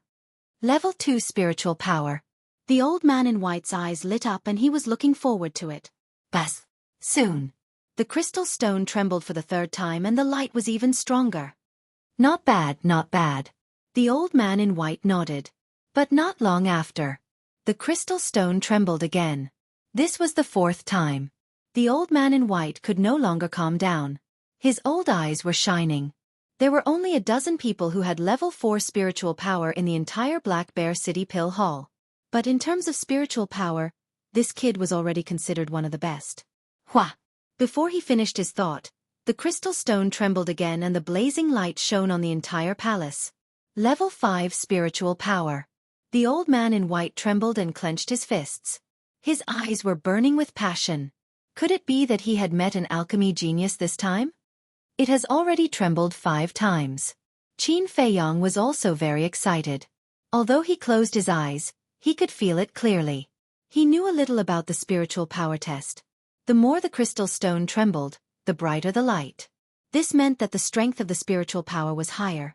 Never in his wildest dreams would he have thought that his spiritual power could actually reach level 5. More importantly, he didn't feel the slightest bit of exhaustion. In other words, The strength of his spiritual power was far more than that. The crystal stone continued to absorb his spiritual power. Swoosh! Soon, the crystal stone trembled for the 6th time. Level 6 spiritual power. The old man in white trembled and muttered, "In the Black Bear City Pill Hole, only one person has reached level 6 spiritual power. It seems that I have really encountered a treasure this time." He hurriedly closed the door and returned to Qin Feiyong's side. He stared at the crystal stone. Buzz! The 7th tremor happened. The old man in white's heart almost jumped out of his chest. Level 7 spiritual power. Even in Yen City, he was one of the best. This is a treasure. I have to inform the hall master quickly. He suppressed the excitement in his heart and took out a crystal the size of an egg. As he inserted his true qi, a ray of light rushed out. After a while, a virtual shadow appeared. It was a middle-aged man. He was 7 feet tall. His eyebrows were sharp like swords. There were spots of white hair at his temples. He had experienced a lot and had a domineering aura. His name was Luo Xiong. He was the hallmaster of the Black Bear City Pill Hall. Luo Xiong asked, "Old Feng, why are you looking for me?" The old man in white said hurriedly, "Come to the testing hall immediately." "What for?" Luo Xiong was puzzled. "Don't talk nonsense. Hurry up." After the old man in white finished speaking, he waved his hand and the virtual shadow quickly disappeared. Buzz buzz. At this moment, the crystal stone trembled for the 8th time. The light that bloomed made it almost impossible for people to open their eyes. Level 8 spiritual power. How is this possible? Even in the entire Yen County, there is only one person like this. The old man in white went completely crazy. He even wanted to hug Qin Feiyong in his arms and give him a few kisses. At the same time, Qin Feiyong's heart couldn't calm down. Level 8 spiritual power. Even in the capital, he was a genius in alchemy. What excited him the most was that until now, his spiritual power didn't show any signs of exhaustion. This meant that the strength of his spiritual power was more than level 8. No, I don't plan to enter the pill hole yet. I can't continue like this. Otherwise, I will definitely be entangled by the people from the pill hall. At this point, Qin Feiyong's body shook violently. He pretended that his spiritual power was exhausted. He retracted his hand and held his head. He looked dispirited. However, just as he retracted his hand, the crystal stone trembled again. Damn! Qin Feiyong cursed in his heart. Was there anyone who teased him like this? He had already retracted his hand. He actually did it again. He couldn't even keep a low profile. He looked at the old man in white. As expected, the expression of the old man in white was extremely exaggerated. His 2 eyeballs almost popped out. This kid actually had level 9 spiritual power. Unbelievable. It was really unbelievable. Let's take this chance to retreat. Qin Feiyong turned around quietly and sneaked towards the door. Stop. But at this moment, the old man in white suddenly roared. He turned around and looked at him. His old eyes shone brightly. Qin Feiyong's body stiffened. He immediately knew that something was wrong. This old man definitely wouldn't let him go easily today. Cough, cough. Qin Feiyong coughed dryly and said with a smile, "Senior, there must be something wrong with the crystal stone. So, please don't take what you saw just now seriously. I'll take my leave."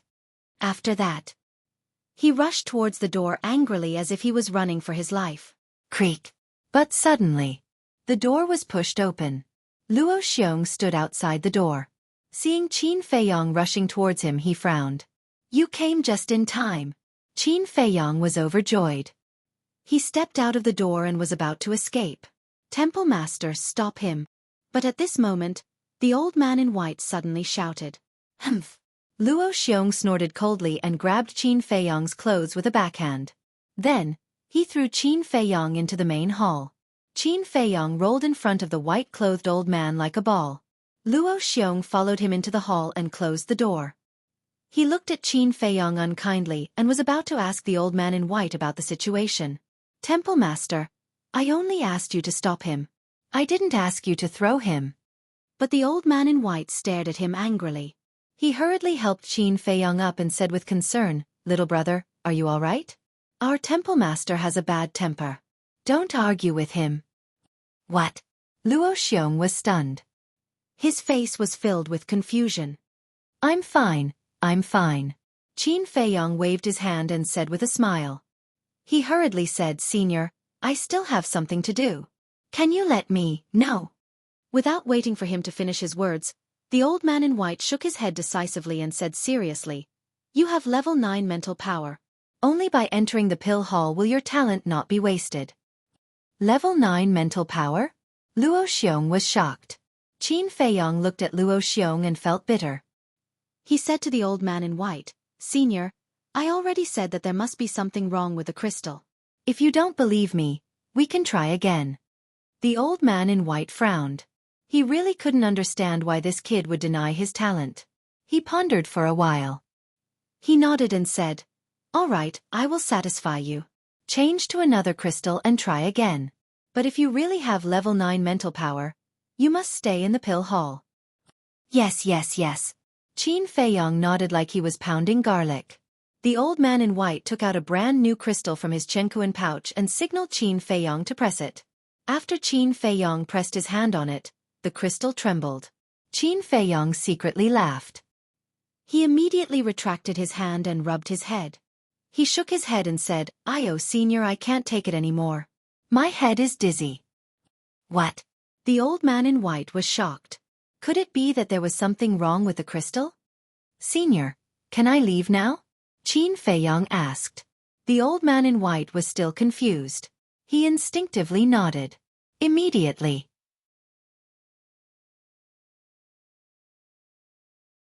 Chapter 51. Inside the hall. The old man in white looked at the crystal in his hand. Was there something wrong with the crystal? It shouldn't be. He walked to the front of the altar with a head full of doubts. He stretched out his old hand and pressed it on the crystal. Then, he closed his eyes and meditated. Buzz! The crystal trembled again and again. A total of 3 times. I have level 3 mental power. There's nothing wrong with the crystal. Suddenly, he opened his eyes. His doubts disappeared and were replaced by anger. His old face twitched as well. Since there was nothing wrong with the crystal, it could only mean that he was cheated by that kid. Brat, I'm not done with you today. He gritted his teeth and ran to the door angrily. Old Feng, what happened? Luo Xiong grabbed him with a confused face. That kid has level 9 mental power. The old man in white pushed him away and ran out of the hall without looking back. What? Luo Xiong was stunned. When he first came, he thought that Qin Feiyong did something stupid and offended the old man in front of him. That was why he treated Qin Feiyong so rudely. When he heard the old man say that he had level 9 mental power, he thought it was a joke. He didn't expect it to be true. Luo Xiong quickly chased after the old man and pulled him back. He said seriously, Old Feng, you can't joke about this. Tell me seriously now. Does he really have level 9 mental power? I'll tell you responsibly. He does have level 9 mental power. The old man in white said. Luo Xiong's body shook.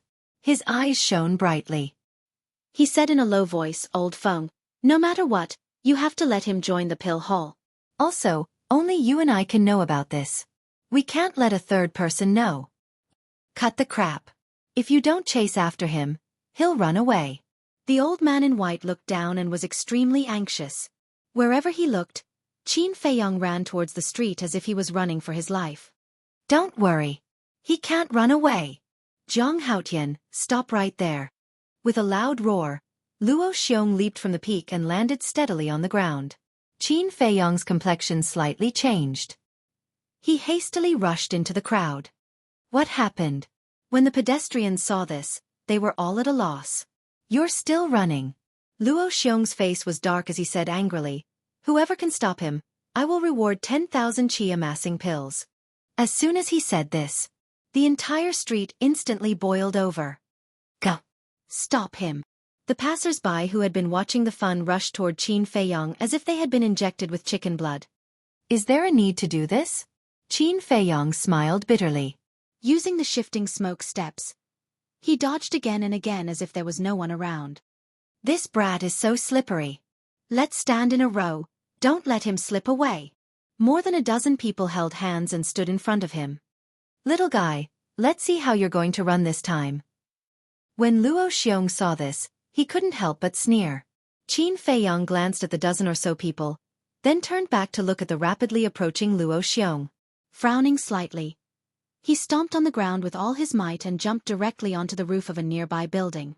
Then without looking back he left. Kid, don't run. Luo Xiong's expression changed. His battle chi gushed out and he quickly rushed to the roof. However, he couldn't find Qin Feiyang's shadow even though he looked around. Can this brat fly? Luo Xiong frowned. The white-clothed old man ran over, raised his head and asked, Palace Master, where is he? Luo Xiong carefully looked around again. He jumped down from the roof and landed in front of the white-clothed old man. He shook his head and said, That brat is too slippery, I can't see him anymore. You're a one-star combat emperor. How could you lose him? You're really useless. The white-clothed old man pointed at Luo Xiong's nose. He was so angry that his body was trembling. Old Feng, I'm still the palace master of the Dan Palace. Don't you know how to behave when you talk to me like this? Luo Xiong's eyes were filled with displeasure and embarrassment. I don't care. If I can't find him today, I won't let you off. After the white-clothed old man finished speaking, he entered a small alley and started searching alone. Sigh, my head hurts. Luo Xiong rubbed his forehead. He glanced at the crowd and said loudly, I'll increase the price now. Whoever can find Jiang Haotian will be rewarded 20,000 gold coins. 100,000. This Jiang Haotian, what kind of heinous thing did he do in the Dan Palace? Who cares? That's 100,000 gold coins. I must find him. The crowd dispersed in an uproar, and with excitement, they searched the entire city. The Imperial Palace's bounty is 10,000 gold coins, but the Dan Palace's bounty is 20,000 gold coins. This Dan Palace has better foresight than the Imperial Palace. Brother Wolf, don't you think so? Qin Feiyang was hiding in the ancient castle. He looked at Wolf King and laughed. Wolf King grinned. He seemed to agree with what Qin Feiyang said. All right. Qin Feiyang patted his head and took out the beast spirit pill.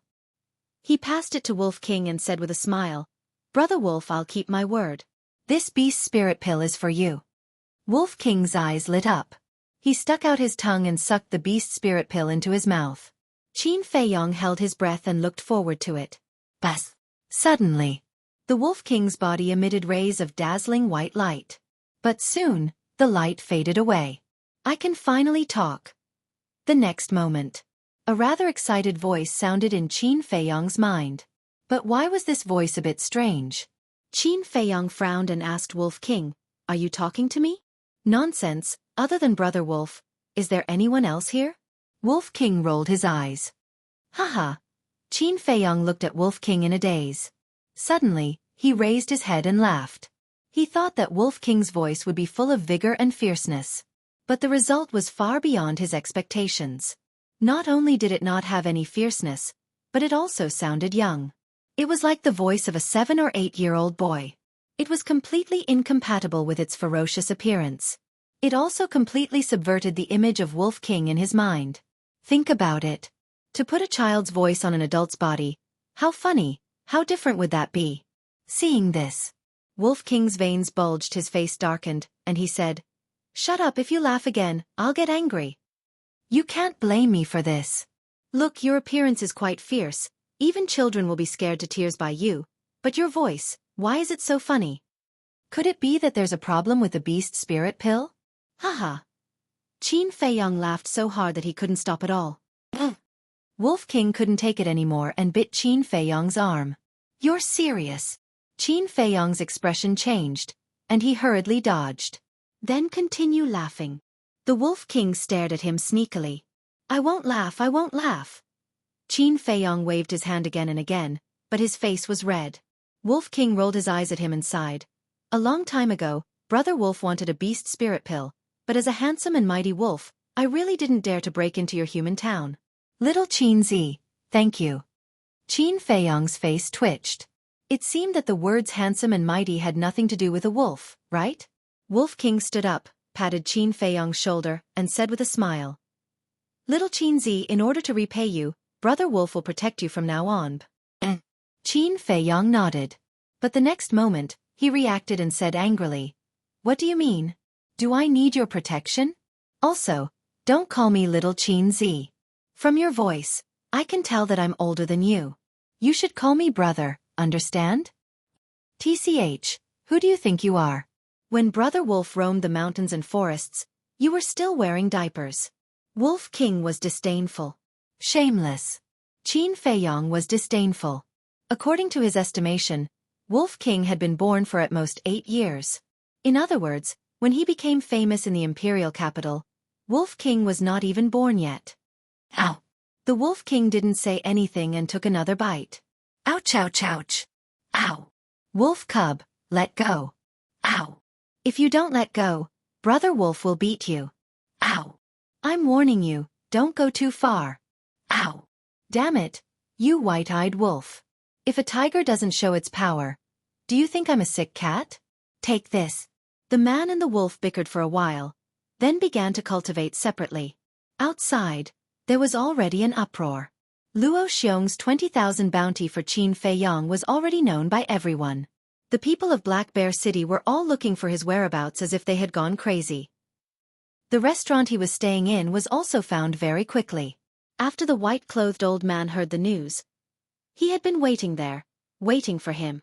That afternoon, Luo Xiong increased the bounty again, 30,000. The next day, he increased the bounty again, 40,000. In the end, Luo Xiong put a bounty of 100,000 gold coins.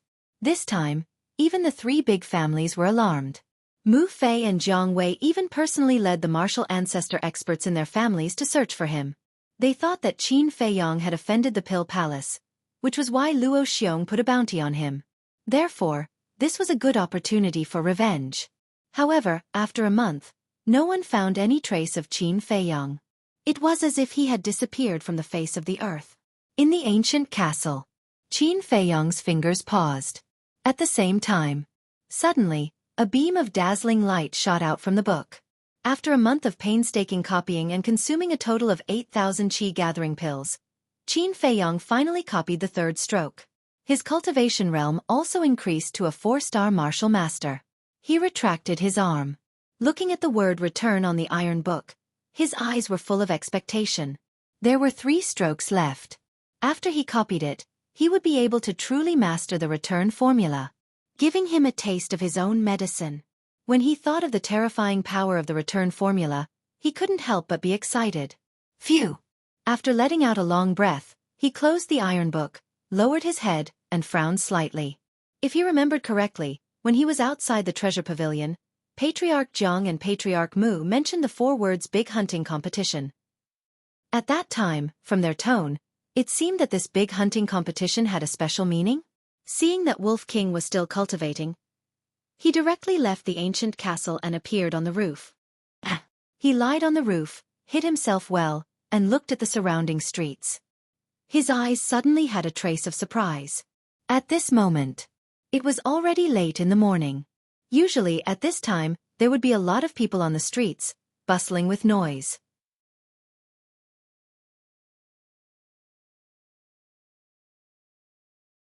Chapter 52. There must be something fishy going on. Qin Feiyang scanned the surroundings and locked his gaze on a certain spot on the left side of the street. There was a muscular man who was hurrying on his way alone. He pulled out pale snow and jumped down, landing on the street. He silently ran behind the brawny man and pressed the tip of pale snow against the brawny man's back. He said in a low voice, "Don't turn your head, don't make a sound, or I'll kill you immediately." The muscular man's body trembled and his face turned pale. Qin Feiyang said, "Answer me, where are the people from Black Bear City?" The muscular man said, "They all went outside the city." "They all went outside the city?" Qin Feiyang frowned and asked, "Why did they go outside the city?"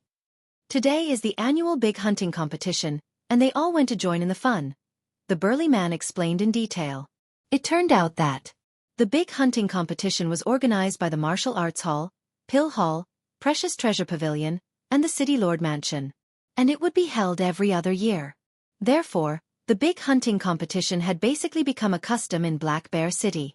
Similarly, This was also a good opportunity to stand out. If one could perform well in the big hunting competition, he might be valued by the 4 major forces. Of course, the rewards would definitely be great. But there was a restriction. People above martial ancestor realm could not participate. Only martial masters and martial artists below martial ancestor realm could participate. After understanding the situation, Qin Feiyong did not make things difficult for the muscular man and left secretly. When the muscular man looked back carefully, he had already disappeared without a trace. Outside the city, there was a vast plain. At this moment, there was a sea of people here, cheering like thunder. Below the city wall, there was a wide platform, and there were 15 figures sitting on it. The City Lord, Martial Arts Hall Master, Pill Hall Master, Precious Treasure Pavilion Master, and the 4 major forces of Black Bear City sat in the front row. The people in the back row were the family heads of the major clans in Black Bear City, led by the Mu clan, Jiang clan, and Ling clan. On both sides of the platform, there were dozens of guards in iron armor, standing straight like poles. Their sharp eyes scanned the surroundings and maintained the order of the scene. Below the platform, there were young people standing neatly. There were both males and females, and they were all hale and hearty, in high spirits. They were the strongest generation in Black Bear City. There were disciples from various large clans and ordinary families, but without exception, they were all martial artists. Although there was no restriction on mortals participating in the big hunting match, the location of the hunt was in the Black Bear Mountain, where fierce beasts roamed. Mortals would definitely die if they entered. Therefore, no mortal would be foolish enough to throw their lives away.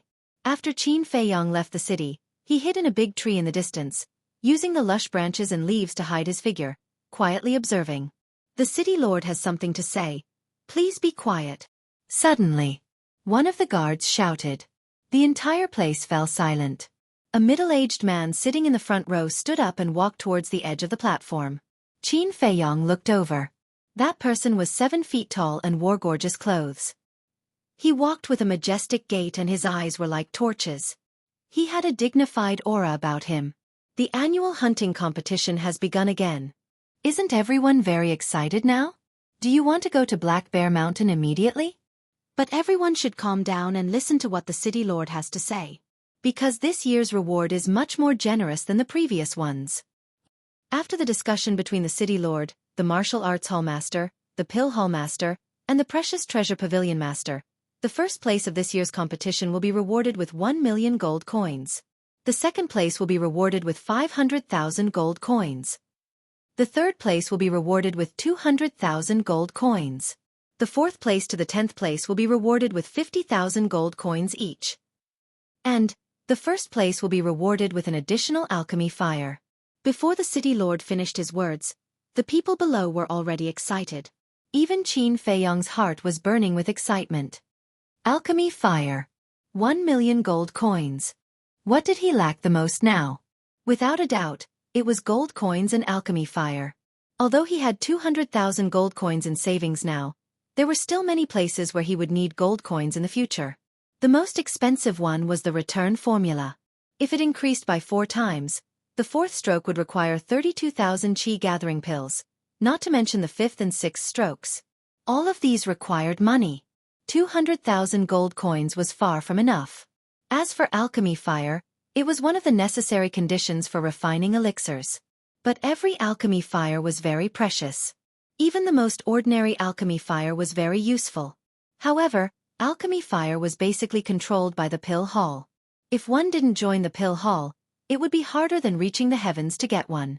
And every alchemy fire that appeared would cause a crazy fight among the strong. With his current strength, how could he win against those people?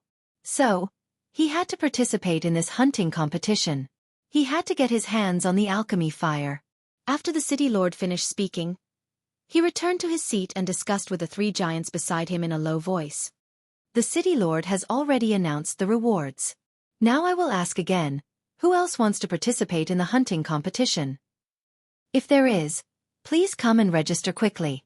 The guard who spoke first faced the crowd and said loudly, I want to participate.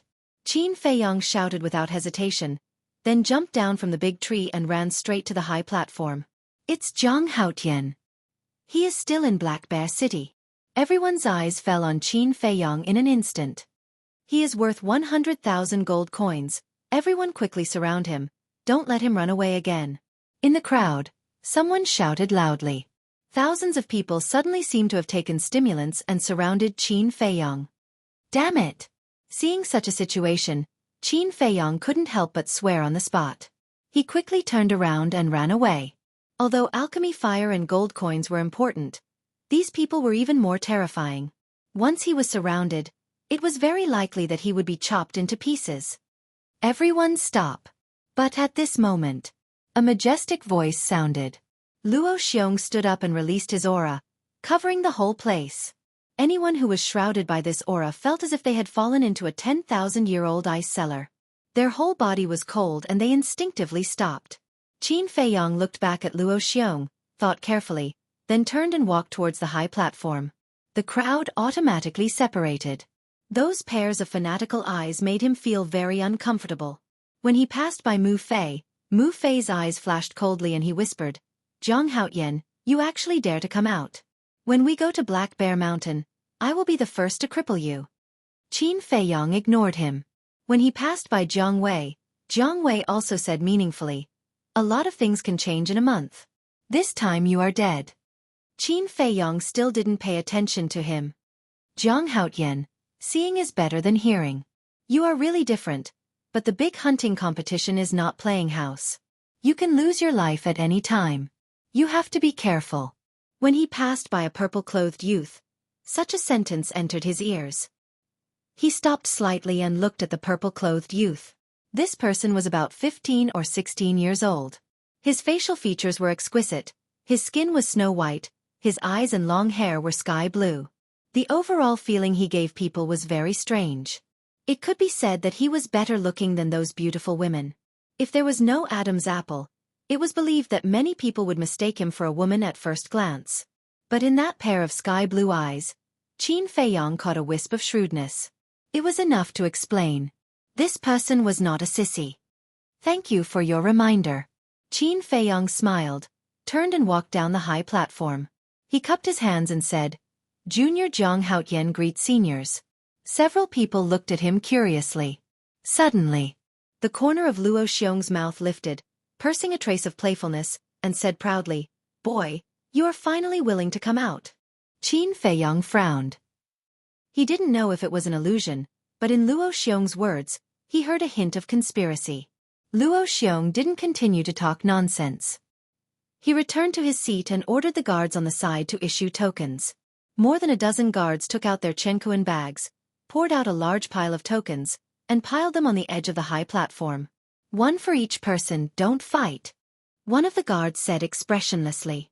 Qin Feiyong stood at the front, the first to get the token, and looked at it carefully.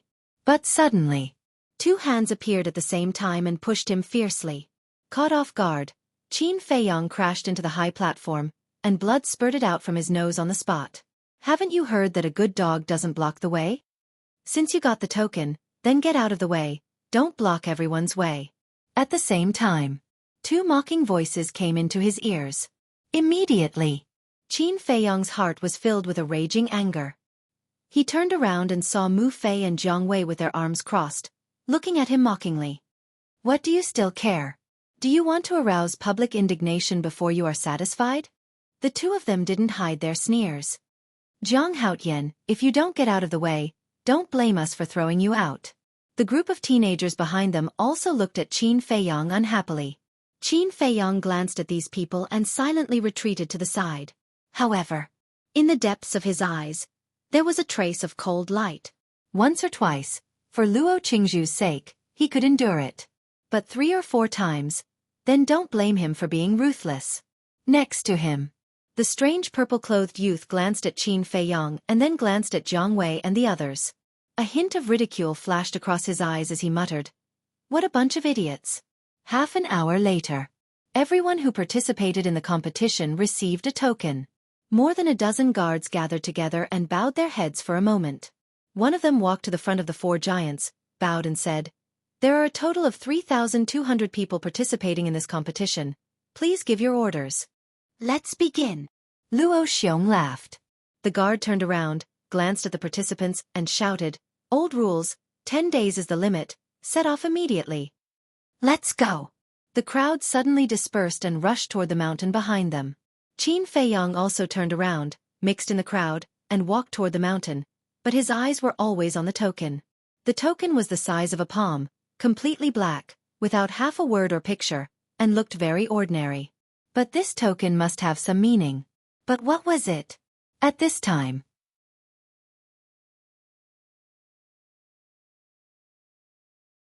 Chapter 53. Qin Feiyong raised his eyebrows slightly, turned to look at the purple-clothed youth, and said with a smile, "This is indeed my first time participating.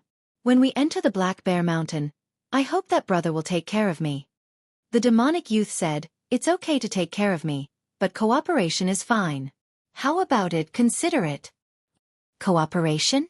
Qin Feiyong's pupils contracted. This person clearly knew that he and Jiang Wei had a grudge, yet he still wanted to cooperate with him. Wasn't he afraid of being hated by Jiang Wei and Jiang Wei? "May I know your name, brother?" Qin Feiyong asked. "Ling Yunfei, Black Bear City's Ling family." The demonic youth said word by word. Qin Feiyong suddenly realized. So it was the Ling family. No wonder he was not afraid of offending Jiang Wei and Jiang Wei. But what made him curious was that when this person said the words Black Bear City, why did he sound like he was gnashing his teeth? At this time, a group of people ran past the two of them, led by a young man of about 20 years old. Seeing Ling Yunfei and Qin Feiyong walking together, he raised his eyebrows slightly and shouted, "Ling Yunfei, hurry up and follow." But there was a trace of disgust in his eyes. Qin Feiyong clearly caught it and became more and more curious. Without thinking, he knew that these people must be Ling Yunfei's clansmen. Ling Yunfei looked at Qin Feiyong, and then looked at the clansman not far away, with a trace of struggle in his eyes. "What are you doing? Hurry up and leave." The two youths shouted impatiently. Ling Yunfei's body trembled slightly. He looked at the clansmen's faces one by one, and could only see contempt and disdain. In the end, he gritted his teeth, looked at the young man in the lead, and shook his head. "Ling Shang, I don't plan to go with you. You can go first." Ling Shang raised his eyebrows and looked at Qin Feiyong thoughtfully. "Up to you." Ling Shang left these words indifferently before leading his clansmen away. This trash really doesn't know how to appreciate favors. Does he think that by being together with Jiang Haotian, he can find a chance to stand out? Naive. Just wait, Jiang Wei and Mu Fei won't let Jiang Haotian go. The closer you get to him, the faster you'll die. Who cares? Without him holding us back, our chances of winning will be higher. That's right. We've finally gotten rid of this burden. We should be happy. Haha, the undisguised mocking laughter entered Qin Feiyong's ears.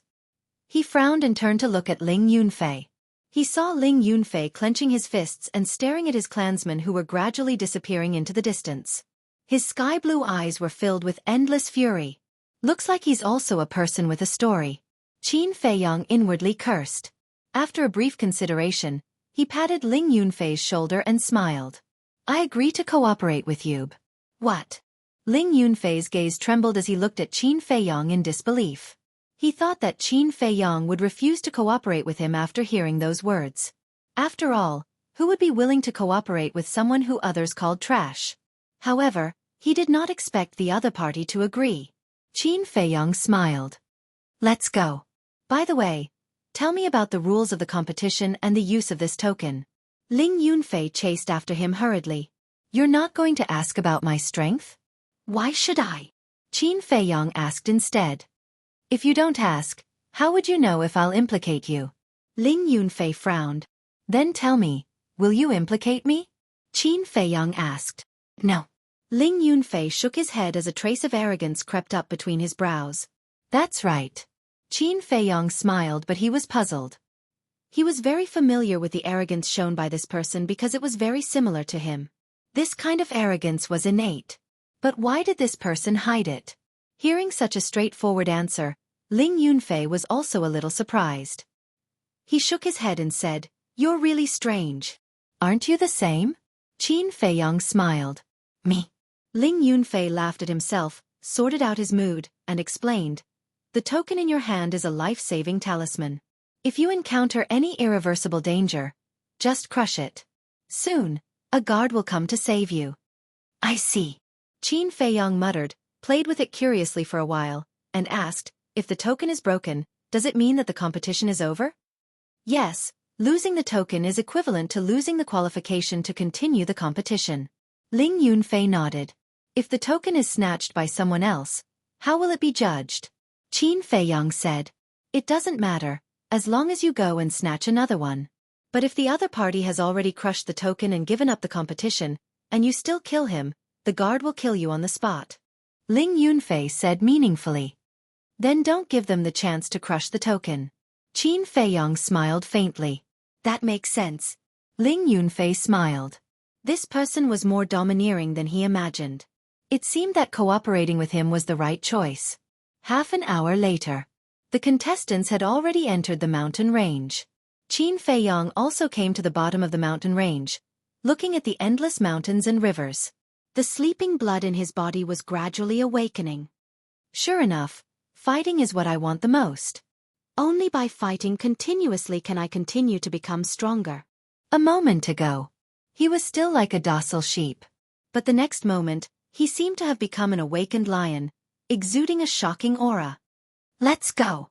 With a wave of his hand, he rushed into the forest with extreme speed. Ling Yunfei's face turned cold and quickly followed. You can actually catch up with me? Qin Feiyang was surprised. His current speed was not reserved at all. Could it be that Ling Yunfei was also a 4-star martial master? Interesting. The corner of his mouth lifted slightly. He stepped out with Luo Yen's steps, and his speed increased by 4 times in an instant. So fast. Ling Yunfei's pupils contracted behind him. He tried his best to catch up, but instead of closing the distance, he got farther and farther away. A river flowed in the mountain forest. Qin Feiyang stood on the shore, looking at the rushing river, his eyes shining. Ling Yunfei was indeed a 4-star martial master. Looking at his age, he was at most 15 or 16 years old. His talent was stronger than Lin Bailey's, but why was he labeled as trash by the other people in the Ling family? After a long while, Ling Yunfei caught up with him, panting, and said helplessly, "Can you slow down? I can't catch up with you at this speed." Qin Feiyang turned around and was about to speak. Dong! Splash! But at this moment, the river exploded with a loud sound. An anaconda rushed out of the water. It was as thick as a washbasin and set off huge waves several meters high. Its venomous fangs were eerie, and it bit towards Qin Feiyang. The pungent smell was nauseating. Be careful. Ling Yunfei's face changed. He pushed Qin Feiyang away, and then with a bang, punched the anaconda's chin. However, the result was that Ling Yunfei spat out a mouthful of blood and was sent flying. But the anaconda only shook its body a few times, and then suddenly jumped out of the water and went straight towards Ling Yunfei. Those long and narrow eyes were filled with a bone-piercing coldness. Bastard, die! After Ling Yunfei stabilized his body, he roared, dodged a few times, and rushed to the front of the anaconda. True Qi gushed out, and he raised his fist and punched the anaconda's 7 inches. Crack! The snake scales at the 7 inches were shattered on the spot. The anaconda wailed and smashed into the river, splashing up huge waves several feet high. Phew! Ling Yunfei took a few deep breaths, walked to Qin Feiyang's side, and said solemnly, "A martial master-level beast is difficult to deal with. Zhang Haotian, although this is only the periphery of the Black Bear Mountain, there are still many beasts and water beasts. You must be careful." However, Qin Feiyang did not seem to hear, and looked at the back of Ling Yunfei's hand without blinking. The entire back of the hand was bleeding profusely. Ling Yunfei thought that Qin Feiyang was worried, and said with a smile, "This is just a small injury, it doesn't matter." Qin Feiyang said, "In that situation, you should have used martial arts. If you used martial arts, you wouldn't have been injured." Martial arts. Ling Yunfei's body stiffened, and he shook his head. "I don't have any martial arts." "How is that possible?" Qin Feiyang frowned. As a disciple of the Ling family, he actually didn't have any martial arts. Wasn't this a joke? "I really don't have any." Ling Yunfei shook his head. He leaped and jumped to the other side of the river. Obviously, he did not want to dwell on this issue. Dong! But at this time, 5 anacondas rushed out of the water. Each one was as thick as a wash basin, covered in scales, and shining with a dim light. Damn it! Ling Yunfei turned pale with fright. Being in the air, there was no way to dodge. He was about to become food in the stomachs of the 5 anacondas. Qin Feiyong moved at this time. He stomped his foot, and with a bang, a huge pit appeared on the ground. With the help of the force, he jumped up and landed on top of the anacondas. Then he turned in the air, head down, feet up, stretched out his arm, true energy gushed out, and his index finger pointed at the anaconda's glabella. Hiss! The next moment, a finger-sized bloody hole appeared in the glabella of the 5 anacondas. Blood gushed out like a fountain. With a painful hiss, they fell into the river and died on the spot. Fresh blood dyed the river red in an instant. At the same time, Qin Feiyong grabbed the panic-stricken Ling Yunfei and landed on the other side of the river.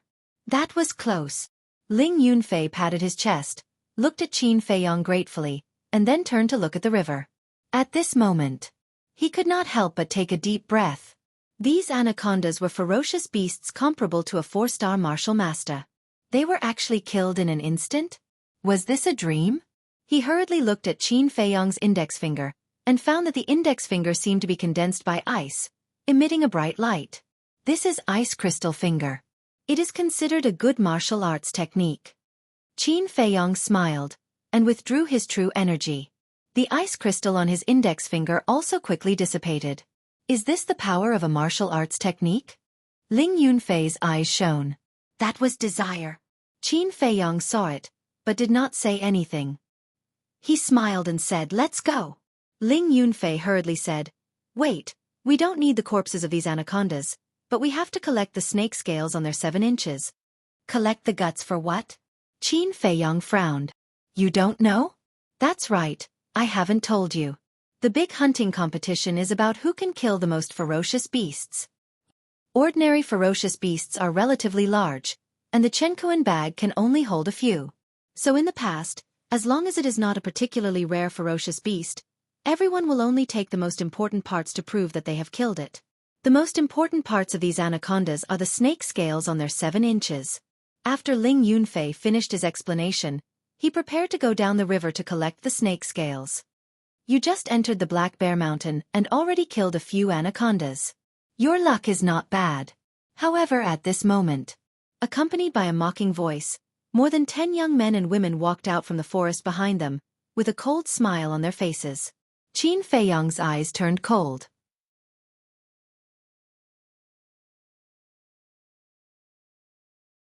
Chapter 54. More than 10 people walked over and blocked Qin Feiyong and Jiang Haotian's path.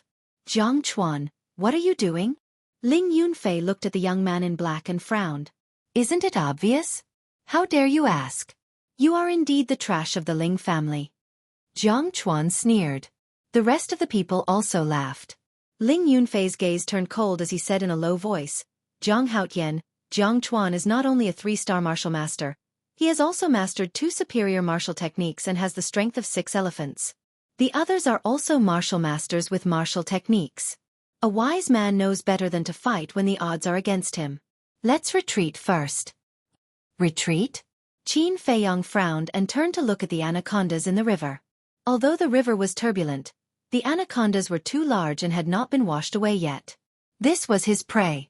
How could he let others snatch it away? Suddenly, his gaze focused and locked onto a certain part of the water. There was a faint whirlpool there. Strange, I didn't see it just now. Qin Feiyong muttered in his heart. He carefully scanned the surface of the lake and found several whirlpools around the anacondas. I understand now. The anaconda's blood must have attracted other aquatic beasts. His eyes flashed as he turned to look at Jiang Chuan and the rest. Seeing that Jiang Chuan and the rest did not notice the abnormality in the water, he revealed a look of regret and sighed. I really don't want to give it to you, but I have no choice. Who told you to outnumber me? Jiang Chuan laughed. The rest laughed as well. At least you know what's good for you. But let me give you a word of advice. Don't play any tricks. Otherwise, you will die a horrible death. Jiang Chuan's eyes flashed with killing intent. He took 2 steps back and shouted, Get to the back right now. Qin Feiyong shrugged and looked at Ling Yunfei with a smile. Let's go. Ling Yunfei nodded. Then, the two of them walked past Jiang Chuan. Coward. Jiang Chuan sneered in disdain and said to the youths beside him, You guys, quickly go down and cut off the scales of the anacondas. Okay. The youths immediately pulled out the daggers at their waists and swam down the river towards the anacondas. Qin Feiyong stood 5 meters away and watched this scene coldly. However, Ling Yunfei clenched his fists tightly. His eyes were burning with anger. He lowered his voice and said, Those bastards are really lucky. The show is just about to start. Qin Feiyong said in a meaningful tone. Ling Yunfei was stunned. He looked at Qin Feiyong in confusion. Qin Feiyong didn't say anything. He just smiled mysteriously. Brother Jiang Chuan, I got the snake scale. I got it too. The youth shouted excitedly as they swam towards the shore. He calm. But at this moment, more than a dozen ferocious monsters rushed out of the water with deafening roars, creating huge waves. They were 2 to 3 meters long. Their bodies were black and covered with hard scales. Their huge eyes were filled with ferocity. Damn it! Why are there black-scaled crocodiles? Come up quickly. Jiang Chuan and the others turned pale and hurriedly shouted at the few youths. Brother Jiang Chuan, save me. The youths were scared out of their wits. They screamed for help and fled at the same time. They used all their strength. Quick, let's attack together. Jiang Chuan shouted. However, the rest of the youths did not rescue them. Instead, they retreated in panic. What are you doing? Jiang Chuan was furious. At this moment, a few screams of pain rang out. Jiang Chuan looked back and his face turned pale. The youths in the water had been dismembered by the black-scaled crocodiles. The scene was extremely bloody. Run! Those who were retreating were scared out of their wits. They hurriedly turned around and fled into the forest without looking back. Seeing this scene, Ling Yunfei was overjoyed. He turned to look at Qin Feiyong and asked, Is this the good show you were talking about? Now, it's the real show. Qin Feiyong smiled coldly. Killing intent surged in his eyes. Swoosh. He used the shifting smoke steps and landed in front of a person in an instant. He punched with all his strength. No one expected Qin Feiyong to suddenly attack at this moment. They were caught off guard. That person screamed and fell into the river like a meteorite. Several black-scaled crocodiles pounced on him and died on the spot. Jiang Haotian, you're courting death. The others were shocked. Their eyes were filled with killing intent. True Qi gushed out and rushed towards Qin Feiyong. Wind Thunder Palm. Qin Feiyong glanced at them. True Qi surged in his palm and he struck out. Woo woo! With a palm strike, a gust of wind blew and sand and stones flew. The dozen or so people who were rushing towards him were blown away like fallen leaves in the wind. Accompanied by a series of thumping sounds, they fell into the river one after another. For the black-scaled crocodiles, this was a delicious meal. Their eyes were ferocious as they pounced forward crazily. Screams immediately rolled out in this place. Jiang Haotian, I'm going to kill you. Now, I'll let you experience the power of the reckless ox fist. Seeing this, Jiang Chuan was infuriated. He ran in front of Qin Feiyong in a few steps and threw a punch. This punch was extremely fierce. The wind from the punch was like the roar of a bull. The momentum was quite shocking. Reckless ox fist? Qin Feiyong was surprised. Then, he smiled in relief. The Jiang family, the Mu family, and the Ling family all bought the reckless ox fist. As a child of the Jiang family, it was not strange that Jiang Chuan knew how to use the reckless ox fist. However, wasn't it a bit too naive to use his martial arts to kill him? Qin Feiyong smiled disdainfully. He raised his arm like lightning and his index finger turned into ice crystals. He blocked Jiang Chuan's fist with one finger. How is this possible? Jiang Chuan's eyes widened. Didn't Patriarch Jiang tell you that I was the one who sold the reckless ox fist to him? Qin Feiyong's index finger trembled. The power in his body poured out without reservation. It had the strength of 8 elephants. Crack! Jiang Chuan's fist instantly split open and flesh flew everywhere. His entire body was sent flying and fell into the river with a thud. The 2 black-scaled crocodiles immediately pounced. Get lost! Jiang Chuan let out a furious roar and smashed his other hand forward. Ayo! The two black-scaled crocodiles howled and were sent flying on the spot. However, this action angered the entire group of crocodiles. They swarmed forward, and their bloody fangs were terrifying. Jiang Chuan's face was pale. Beside him floated the corpse of an anaconda. He had an idea. He grabbed the scales on the anaconda's body and jumped up with all his might. He was about to reach the shore. Get lost! Qin Feiyang came to the shore at this time. His face was cold as he kicked mercilessly. Zhang Haotian, don't! Jiang Chuan shouted anxiously with a pleading tone. But Qin Feiyang turned a deaf ear and kicked his lower abdomen. Ayo! With a squeal that sounded like a pig being slaughtered, Jiang Chuan once again fell into the water. Moreover, he fell right beside the mouths of the black-scaled crocodiles. The outcome was obvious. He was mercilessly torn to pieces by the black-scaled crocodiles. Zhang Haotian, we were wrong. We shouldn't have snatched your spoils of war. Please be merciful and save us. There were still 3 people who didn't die. They only lost an arm and struggled in the water, asking Qin Feiyang for help. But in the next moment, they were dragged into the water by the black-scaled crocodiles and never surfaced again. All of this happened slowly, but the whole process took less than 10 breaths. Jiang Chuan and his group were completely wiped out. Blood dyed the river red for dozens of meters. The smell of blood was nauseating. Ling Yunfei, who was behind, was dumbfounded. He didn't expect that Jiang Chuan and the others, who he was afraid of, would be so vulnerable in front of this person. This was the power of martial arts. At this moment, he had an unprecedented desire. What surprised him the most was Qin Feiyang's observation skills. From the previous situation, Qin Feiyang had obviously noticed that there were other beasts lurking in the river. But he and Jiang Chuan's group didn't notice it at all. This meant that compared to the person in front of him, he was still far behind. Taking a deep breath, Ling Yunfei strode over and gave Qin Feiyang a thumbs up. He shook his head and smiled bitterly. Just now, I thought you were really going to give up. But your method is a little. At this point, Ling Yunfei frowned and glanced at the bloody river. He felt a little uncomfortable. Qin Feiyang said, "You want to say that I'm cruel?" Ling Yunfei nodded.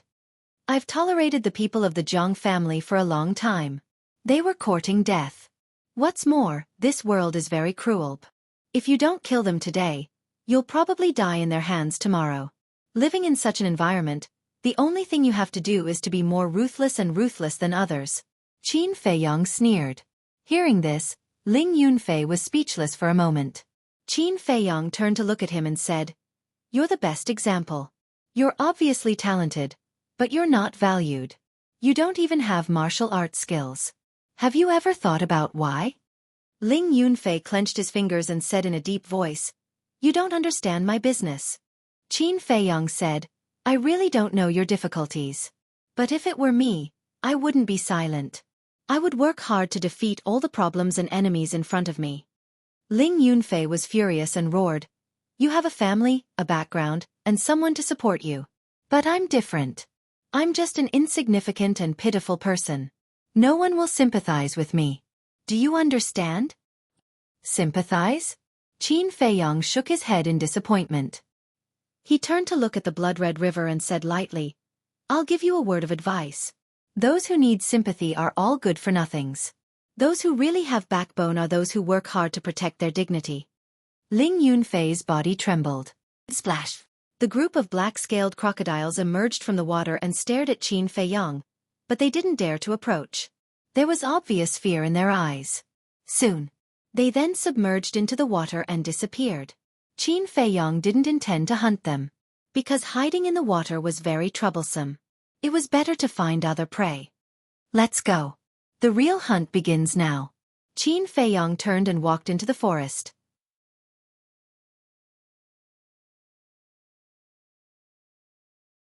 Chapter 55. Qin Feiyang stopped, pondered for a moment, and asked without turning his head, "Give me a reason, why should I give you a martial skill?" "I need a martial skill. Is this a reason?" Ling Yunfei looked at him nervously. "Do I have to give it to you because you need it? You have to understand that I am not related to you, not even a friend. Don't say that I am unreasonable, because that is the truth." Back then for the cleansing marrow pill, I struggled for 5 years, but who gave me one? However, when you think clearly about why you want a martial skill so much, then come to me, maybe I will consider it. Qin Feiyang said lightly, then took a step and rushed into the forest. Ling Yunfei's eyes were filled with disappointment. He sighed deeply and quickly caught up, asking, "Why are you looking for the cleansing marrow pill?" "I don't want to mention the past again." As Qin Feiyang spoke, he listened to his surroundings and observed his surroundings. Ling Yunfei was stunned. He never thought that he would get such an answer. "Be careful." Suddenly, Qin Feiyang shouted and pushed Ling Yunfei away with a palm. Without hesitation, he pulled out Chong Shui and swung it at the grass beside him. Suddenly blood appeared. Bang bang. A crane-crowned snake was split into 2 and fell on the grass. Seeing this, Ling Yunfei broke out in cold sweat. If he was bitten, he would lose a layer of skin even if he didn't die. Qin Feiyang quickly cut off the flesh crown, put it into a free Chenkuan bag, put away Chong Shui and continued to move forward. Ling Yunfei hurriedly followed, not daring to be distracted. Along the way, the two encountered many fierce beasts, but they were all dealt with by Qin Feiyang. As for the spoils of war, the two of them split. Unknowingly, the sky darkened. Ling Yunfei looked at the night sky and frowned. "Zhang Haotian, the Black Bear Mountain is very dangerous at night. Why don't we find a place to rest for the night and continue tomorrow morning?" The deep mountains at night always gave people an inexplicable sense of danger. But for Qin Feiyang, night was the best time to hunt. However, he didn't object to Ling Yunfei's suggestion. He found a secluded cave and rested for a while before entering the depths of the mountain alone. Roar! Soon, inside the pitch-black mountain, a loud howl of a wolf resonated. It carried with it a terrifying amount of energy that alerted all the beasts within hundreds of miles. "White-eyed wolf, aren't you a little too fast?" On a small mountain, Qin Feiyang lowered his head to look at Wolf King, his eyes filled with disbelief. He avoided Ling Yunfei and left the cave in order to let Wolf King out for some fresh air. But he didn't expect that Wolf King's strength had advanced further. If he didn't take into account martial arts, he was no longer a match for Wolf King. Wolf King rolled his eyes and said proudly, "Brother Wolf is talented. What's there to be surprised about?" Ah! Qin Feiyang was suddenly speechless. Wolf King suddenly sniffed hard. A trace of surprise crawled up in his bell-sized pupils. He said, "Little Qin Zi, Brother Wolf smells blood." "Blood?" Qin Feiyang frowned. "Follow me." Wolf King jumped up and ran down the mountain. Qin Feiyang immediately followed. However, after running for hundreds of breaths, Wolf King didn't stop, nor did he see anyone fighting. Qin Feiyang said, "White-eyed wolf, is there something wrong with your dog nose?" "That's your dog nose. If you speak rudely again, Brother Wolf will make your butt bleed." Wolf King bared his teeth and showed a fierce expression. "Well, you're awesome. Do you think I'm afraid of you?" Qin Feiyang pursed his lips. Roar! But at this moment, the roar of a beast came from far away. "Did you hear that? That beast roar is full of energy. It's obviously not a simple character." Wolf King said proudly. "You can smell blood from so far away. Your dog nose is really good." Qin Feiyang laughed mischievously. "Bastard!" Wolf King turned hostile and directly bit Qin Feiyang's butt. Qin Feiyang was so scared that he quickly ran away. "Little Qin Zi, don't run. Brother Wolf won't bite you. It's just a joke. Don't be nervous." The Wolf King chased after him while laughing mischievously. "I'd rather believe that a sow can climb a tree than believe your nonsense." Qin Feiyang was disdainful. "Everyone, hold on. We'll get rid of it soon. The rest of you surround it. Don't let it take the opportunity to escape." After a while, noisy shouts came into Qin Feiyang's ears. At the same time, there were also sounds of fighting and roars of beasts. "Is it them?" Qin Feiyang frowned and gradually slowed down. He turned to look at Wolf King, who was baring his teeth, and said helplessly, "Can we stop fighting first?" "Yes, of course. Let's get down to business." Wolf King grinned. "You're sensible." Qin Feiyang smiled. He turned around, bent down, and carefully sneaked over. However, just as he turned back, Wolf King's eyes showed a trace of a sinister smile. He opened his wide mouth and bit Qin Feiyong's butt. Ow! Qin Feiyong couldn't help but howl on the spot. He was in so much pain that his facial features were distorted. Bastard! You're playing dirty! Qin Feiyong roared. Will you still say that Brother Wolf has a dog's nose in the future? Wolf King refused to let go. Okay, I swear, I won't say it again, Qin Feiyong compromised. He was also full of helplessness when encountering such a shameless and bastard wolf. That's more like it. Wolf King finally let go and laughed. If you say it again in the future, Brother Wolf won't bite your butt. I'll bite your little brother. At the end of his words, he suddenly bared his teeth. Qin Feiyong was so scared that he didn't even care about the wound on his butt. He hurriedly covered his crotch and retreated. Don't be afraid, Brother Wolf is just joking. I won't really bite your little brother. Wolf King laughed proudly. I'm telling you, even a rabbit will bite when it's anxious. Don't make me flip out. Qin Feiyong glared at him. Who's there? Come out. Two cold shouts suddenly sounded. One man and one wolf hurriedly lay down in the grass. Qin Feiyong rubbed his butt, sweating from the pain. This damn white-eyed wolf, he actually bit me. He was furious. Wolf King quietly climbed to his side and grinned. Are you thinking about how to get back at Brother Wolf? Yes. Qin Feiyong glared fiercely. Don't wait. Brother Wolf's butt is right here for you to bite. Wolf King said and really raised his butt. Qin Feiyong's mind was in a mess. How did he meet such a person? He was completely convinced. I clearly heard someone crying and howling just now. Why can't we find him now? Let's go ahead and look. If it's Zhang Haotian, we'll kill him directly. Two muscular young men cautiously walked towards the man and the wolf. One each. Let's see who gets rid of him first. Qin Feiyong whispered, his eyes flashing coldly. Originally, he didn't want to kill the innocent, but now it seemed that the other party wasn't innocent. If you want to kill him, you have to pay the price. Wolf King's eyes also flashed fiercely. 5 meters. 3 meters. 1 meter. There was no hint in advance, but one man and one wolf were very tacit and rushed out at the same time.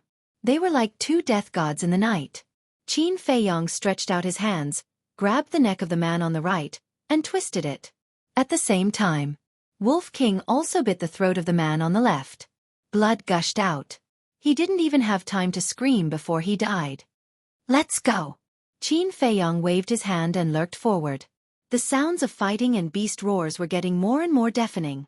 The Wolf King said, Little Qin, there's a hint of anxiousness and weakness in that beast's roar. I reckon that ferocious beast is already at the brink of death. Qin Feiyong asked, Can you distinguish the strength of that beast? Do you think Brother Wolf is a god? Wolf King rolled his eyes at him. After a dozen breaths, a man and a wolf crouched behind a lush bush and looked ahead. 50 meters ahead, dozens of young men and women were displaying their strengths and fighting fiercely with a huge black bear. The trees, rocks and ground in that place had all been destroyed and destroyed. Dozens of young men and women surrounded the edge of the battlefield. Each of them held a weapon and looked excitedly at the beast. Some of them were holding bows and arrows in their hands, ready to shoot. Look at their clothes. They are all from the 3 big families. Whether it's strength or the weapons in their hands, they are all extraordinary. That black bear can fight with them until now. Its strength is definitely not ordinary. Qin Feiyong whispered. The black bear was 3 to 4 meters tall. Although its body was covered in knife and sword wounds, its fist-sized pupils were filled with ferocity. Its millstone-sized bear paws were even more ferocious. When it slammed down, the ground would crack. The dozens of people fighting with it were also full of scars. Under a big tree outside the battlefield, more than a dozen people were lying on the ground. They were obviously seriously injured by the black bear. Unfortunately, he didn't see Mu Fei and Jiang Wei. It's already an arrow at the end of its flight. Put in more effort. Those with bows and arrows, don't be idle. If you have the chance, shoot it to death. That's right. It's a fierce beast comparable to a 9-star martial master. As long as we kill it, not only will we have bear meat and paws to eat, but we can also sell its fur for a good price. 2 black-clothed young men shouted. A 9-star martial master fierce beast. Qin Feiyong's eyes lit up. If he could kill this fierce beast, not to mention getting first place, the top 10 would be easy. Whoosh! More than a dozen arrows cut through the night sky and entered the black bear's body. Roar! The black bear roared in pain and swept its 2 paws around. The 2 young men couldn't dodge in time and were sent flying. They hit a tree trunk not far away and spat out blood. Continue shooting. Shoot its legs. The 2 of them got up and roared in exasperation. Whoosh! Arrows were shot out one after another. Every arrow pierced the black bear's thigh, and blood flowed all over the ground. Little Xueqi, if we don't think of a way, when the black bear dies here, we won't be able to fight with so many people even if we have 3 heads and 6 arms. Wolf King said anxiously. Don't worry, it won't die so soon, Qin Feiyong said in a low voice. Then, he swept his gaze over the audience. Suddenly, his eyes flashed. He laughed mischievously and said, I have an idea.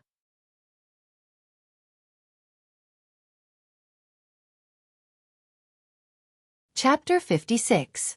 Qin Feiyong whispered a few words into Wolf King's ear. Will it work? After hearing this, Wolf King looked at him doubtfully. It definitely won't be a problem. Qin Feiyong patted his chest and promised. Okay, for the delicious bear paws, Brother Wolf will fight. Wolf King nodded, got up and walked out of the bushes, and suddenly howled. Wolf! The people at the scene suddenly changed color. Wolves were ferocious by nature. And the most important thing was that wolves were social creatures. So after hearing the wolf howl, everyone instinctively looked at Wolf King, including the dozens of people who were fighting with the black bear. Immediately, they saw a pair of faint green eyes coldly staring at them, causing their scalps to tingle. Roar! At this moment, the black bear seized the opportunity and its ferocious nature was unleashed. Its 2 millstone-sized bear paws swept out, and the dozens of young men and women around it were directly sent flying. All of them spat out blood and their faces were pale. There were even a few people who fainted on the spot. Following closely, the black bear took large strides and ran wildly into the forest.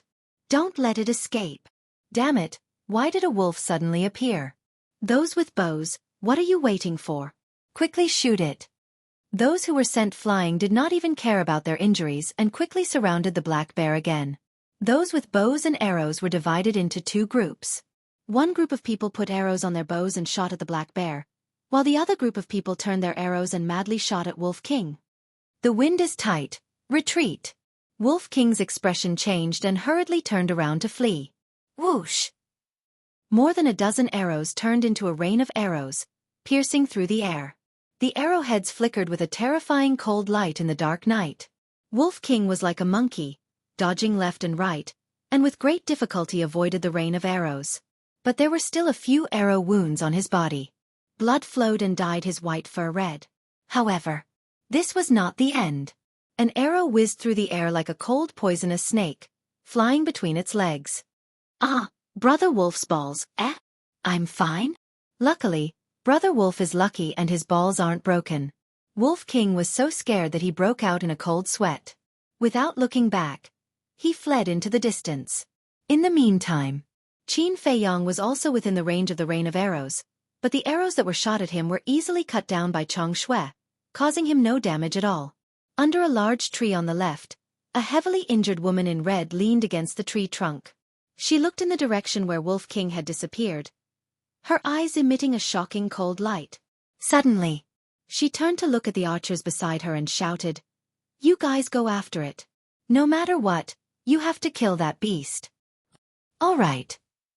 The archers nodded, raised their iron bows and chased after Wolf King. As long as it wasn't a pack of wolves, it would be easy to deal with. But, just as they were passing by the shrubs, Qin Feiyong leaped out like a ghost. The cold light of the Chang Xue in his hand exploded as he sliced off their necks. Someone! Ambush! One of them covered his neck, stared at Qin Feiyong in disbelief, and roared with all his strength. But the sound was almost inaudible. It was completely covered by the sounds of fierce fighting and the roar of the black bear. Bang! The next moment, he fell to the ground and died. Seeing that there was only one wolf, the people of the 3 families didn't take it to heart. Their attention was focused on the black bear again, and it was night now. With the cover of the shrubs, no one discovered that they were already dead. Qin Feiyong glanced at the battlefield, and a sneer crept up on his face. He swiftly took the quivers of several people, and carried them on his back. Then, he grabbed an iron bow, and quickly retreated to join the Wolf King. Wolf King was licking his wounds. When he saw Qin Feiyong coming, he immediately showed a fierce expression and said, "Little Qin Zi, Brother Wolf's balls almost fell off. If you don't get Brother Wolf's paw, Brother Wolf will not let you off." "Do you have balls?" Qin Feiyong glanced at him curiously. "You're little but is asking for a bite again, isn't it?" The Wolf King chuckled and stared at him maliciously. Qin Feiyong's veins were bulging. He snorted and said, "You win. Next is the second step of the plan. You will distract their attention, and I will hide in the dark and shoot arrows to make them panic. In this way, the black bear will have a chance to escape." The first step of his plan was to get an iron bow and enough arrows. "Damn, you want Brother Wolf to be the bait again." "I won't do it," Wolf King said angrily. "Do you still want to eat bear paw?" Qin Feiyong asked. "Yes." Wolf King nodded. "Hurry up if you want," Qin Feiyong said impatiently. "No." Wolf King shook his head. "Then do you want to eat bear paw or not?" Qin Feiyong frowned. "Yes." Wolf King nodded and became energetic again. "Then let's do it quickly," Qin Feiyong said angrily. "No." Wolf King shook his head. Qin Feiyong suddenly became angry and shouted, "You want to eat bear paw, but you don't want to be the bait. What do you want? If you have the ability, why don't you shoot the arrows? Brother Wolf has no hands. How can he shoot the arrows? You're clearly making things difficult for him. Besides, what if this time, Brother Wolf's balls really burst? Will you pay for it? Can you afford it?" Wolf King stared at him righteously. "Okay, I completely lose to you. I'll go alone, okay?" Qin Feiyong really had an impulse to curse. He felt powerless and turned to run toward the battlefield. Little Qin Zi must be despising Brother Wolf in his heart now. "Damn it, I'll fight." "Balls, you must take care of yourself." Wolf King made up his mind and caught up with Qin Feiyong, saying, "Remember, you must be fast, accurate, and ruthless." "Don't worry about me." Qin Feiyong smiled. "Okay, let's go." Wolf King ran to the right side of the battlefield. Qin Feiyong ran to the left side of the battlefield and hid behind a big tree. The black bear's situation was critical. Its whole body was dripping with blood, and its eyes were dim. It even seemed to be extremely difficult for it to wave its two paws. "Awoo!" Wolf King stood on a small hillside opposite and howled into the sky. "What's going on? Is there more than one wolf?" The people of the three major clans changed color again. Those who were holding bows and arrows quickly put arrows on their bows and shot at Wolf King. "Awoo!" The Wolf King turned around and fled. Its howls caused the people present to involuntarily feel their hair stand on end. It was also at this moment Qin Feiyong walked out from behind the big tree, pulled out 3 arrows, aimed at the 3 young men and women who were fighting with the black bear, and pulled hard. Whoosh! Accompanied by the sound of 3 arrows piercing through the air, the 3 arrows sank into the 3 people's chests. Suddenly, blood splattered in the air. Who the hell is shooting arrows randomly? Can't you be more accurate? The sudden change made the rest of the people turn pale with fright, and they roared again and again. Whoosh! Qin Feiyong smiled coldly and took out 3 more arrows. The 3 arrows were released simultaneously, and another 3 young men and women lost their lives on the spot. Subsequently, he turned around and disappeared into the forest, changing his location. Who the hell is it? Get out here! Those who were fighting with the black bear, while burning with anger, could not help but be frightened. Those who were holding bows, however, showed a look of surprise and innocence. They were indeed aiming at the black bear before shooting. How could they shoot their companions? The woman in red swept her eyes across the scene, and her expression suddenly changed. She shouted, "No, it's not our people. Someone is hiding in the dark and shooting arrows." "Awoo!" The wolf howled again. Whoosh! At the same time, a cold arrow like lightning cut through the sky and shot into the woman in red's chest. Ah! With a scream, the woman in red fell to the ground and died. Who is it? Come out and fight if you have the guts. Hiding and sneak attacking, what kind of man are you? The people of the 3 big families began to panic. On one side, there was a ferocious wolf, and on the other side, there was a cold-blooded killer. If this continued, who knew how many people would die tragically under the arrows? But the black bear, its spirit was greatly lifted. For a time, its courage was unstoppable, and it killed the people of the three big families, making them retreat step by step. "Quickly stop it!" a young man roared. But before his voice fell, his throat was pierced by an arrow, and he died on the spot. Who the hell is it? The people of the three big families were completely in a mess. The black bear destroyed a gap, dragged its exhausted body, and fled into the forest without looking back. Chase! More than a dozen powerful young men immediately chased after it. Whoosh! 3 arrows whistled through the air. More than a dozen people hurriedly dodged. With a puff, the 3 arrows pierced into the trunk of a nearby tree. That was close. More than a dozen people were shocked and broke out in a cold sweat. They looked in the direction of the arrows and saw a black shadow turn around and disappear into the forest. "How dare you ruin our plan? Go after it. If it's alive, I want to see it. If it's dead, I want to see its corpse." 2 people roared. Immediately, more than a dozen people rushed into the forest with torches, full of murderous intent. The more than a dozen powerful young men continued to chase after the black bear.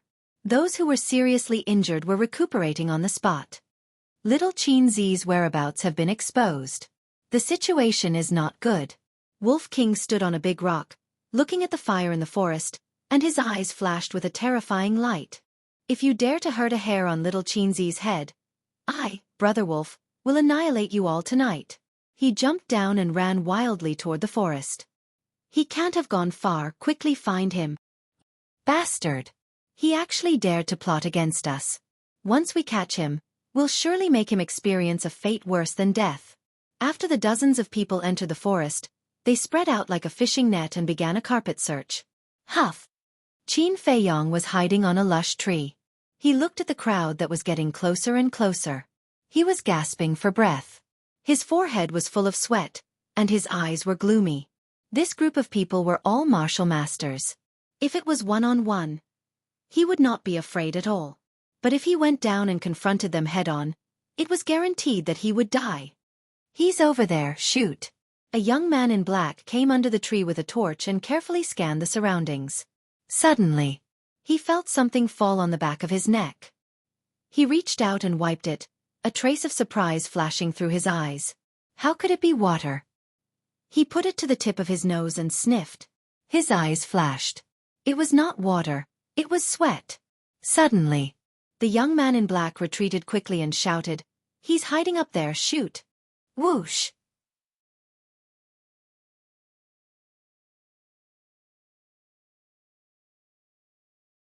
Chapter 57. Qin Feiyong's eyes darkened, and he decisively entered the castle.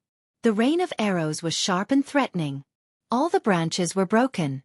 For a moment, in this place, leaves were flying like rain. Dozens of people from the 3 families all raised their heads and stared at the treetops. However, when the leaves fell and everything was in sight, there was not even a mosquito, let alone a person. "Didn't you say he was up there? Where is he?" Everyone looked at the young man in black. "Sorry, I made a mistake. Let's keep looking." The young man in black smiled embarrassedly. But he was very confused. There was obviously sweat dripping, but why was there no one? Dozens of people walked under the tree one after another and gradually went away. However, they didn't realize that a pair of green eyes had been following them from the beginning. Strange. Where is little Xueqi hiding? By the way, the castle. It walked under the tree and whispered, "Little Xueqi, they are gone. You can come out now." Before its voice died away, Qin Feiyong appeared out of thin air. He looked up at the fire in the forest and said with fear, "Fortunately, I ran fast, or I would have been shot into a sieve." "Go kill them all," the Wolf King said in a low voice, its ferocious aura threatening. Qin Feiyong shook his head and said, No, now we don't have time to waste with them. Go find the black bear, or the 3 families will beat us to it." Wolf King suddenly said, "Yes, Brother Wolf almost forgot about the bear paw. Let's go." A man and a wolf turned and chased after the black bear. Wolf King's nose was very sharp, so Qin Feiyong was not worried about losing him at all. They chased all the way. The trees, the stone mountain, and the ground were all seriously damaged.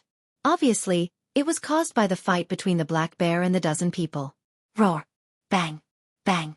After dozens of breaths, the roar of the black bear and the sound of fighting were close at hand. A man and a wolf lurked over, lying on a boulder, and looked out. The black bear was trapped once again. Its blood dyed the ground red, and it was extremely weak. As for the dozen or so young men and women, their faces were as pale as paper, and they were basically exhausted. 13 people in total. I still have 10 arrows here. White-eyed wolf hide in front. When I'm done shooting, we'll surround them from the front and back and keep them all here. Qin Feiyong's eyes flashed with killing intent. All right. Wolf King responded and took a big detour. He hid in a deep ravine and waited for an opportunity to make his move. Qin Feiyong stepped down from the boulder and stood beside it. He took out 3 arrows and knocked them on the bowstring. He aimed at 3 of them and pulled the bowstring. Survival of the fittest. This world is cruel. Don't blame me, he muttered to himself. He loosened his grip. The 3 arrows were like bolts of lightning, arriving in the blink of an eye and entering the bodies of the 3 people. Ah! The 3 of them immediately screamed. Damn it! Why are there still people shooting arrows? Who the hell is it? Come out! The remaining 10 people were burning with anger. They were entangled with the black bear while looking around. Qin Feiyong hid behind the boulder. His eyes flashed coldly. He took out 3 more arrows and knocked them on the bowstring. Phew! Taking a deep breath, he quickly turned around, pulled the bowstring, and released the arrows in one breath. Ah! But only 2 screams were heard. Only 2 people were shot. The other person narrowly avoided it. I was too hasty. I didn't aim properly. I wasted an arrow. Qin Feiyong hid behind the boulder and was a little annoyed. However, under such circumstances, it was inevitable that something like this would happen. Ah! But at this moment, 2 more screams were heard. Qin Feiyong stared blankly and looked over. It turned out that the black bear took advantage of the 8 people's panic to counterattack and kill 2 of them. In this way, there were only 6 people left. It's easy to dodge a spear in the open but difficult to guard against a hidden arrow. Let's retreat. What? It wasn't easy to seriously injure this beast. I'm not willing to retreat just like that. What can we do even if we're not willing? If this continues, we'll all die sooner or later. Where there's life, there's hope. Don't dawdle. Let's go. After dawn, we'll find that person and settle accounts slowly. The 3 young men turned around and began to flee. Seeing this, the other 3 didn't dare to stay any longer and also fled. The black bear didn't chase because it was powerless to chase. It directly collapsed on the ground and couldn't move. Escaped? Qin Feiyong frowned. This was a situation he didn't expect. Kill as many as you can. He made up his mind and decisively took out 3 arrows. He aimed at the 3 people behind him and released his grip. The arrows immediately broke through the air. However, the result: all 3 arrows missed their target. Bastard, don't let me find out who you are.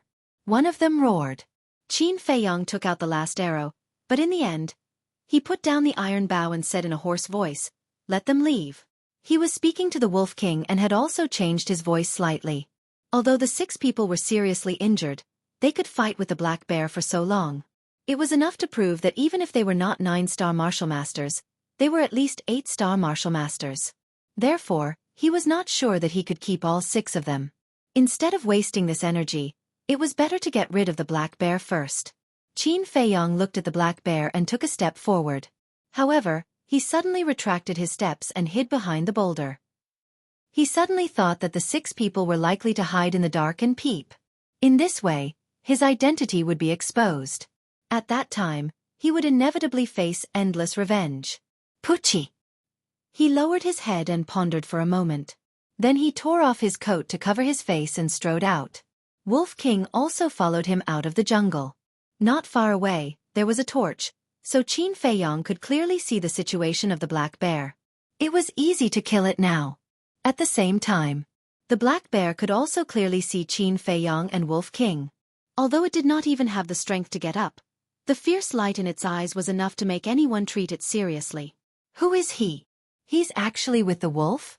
The 6 people did not leave. They hid not far away and peeped. But when they saw a man and a wolf, they were puzzled. With the wolf. One of the young men in white kept muttering this sentence. He seemed to have thought of something, but for a moment, he could not remember what it was. Suddenly, his eyes shone brightly as he said in a low voice, "I've got it.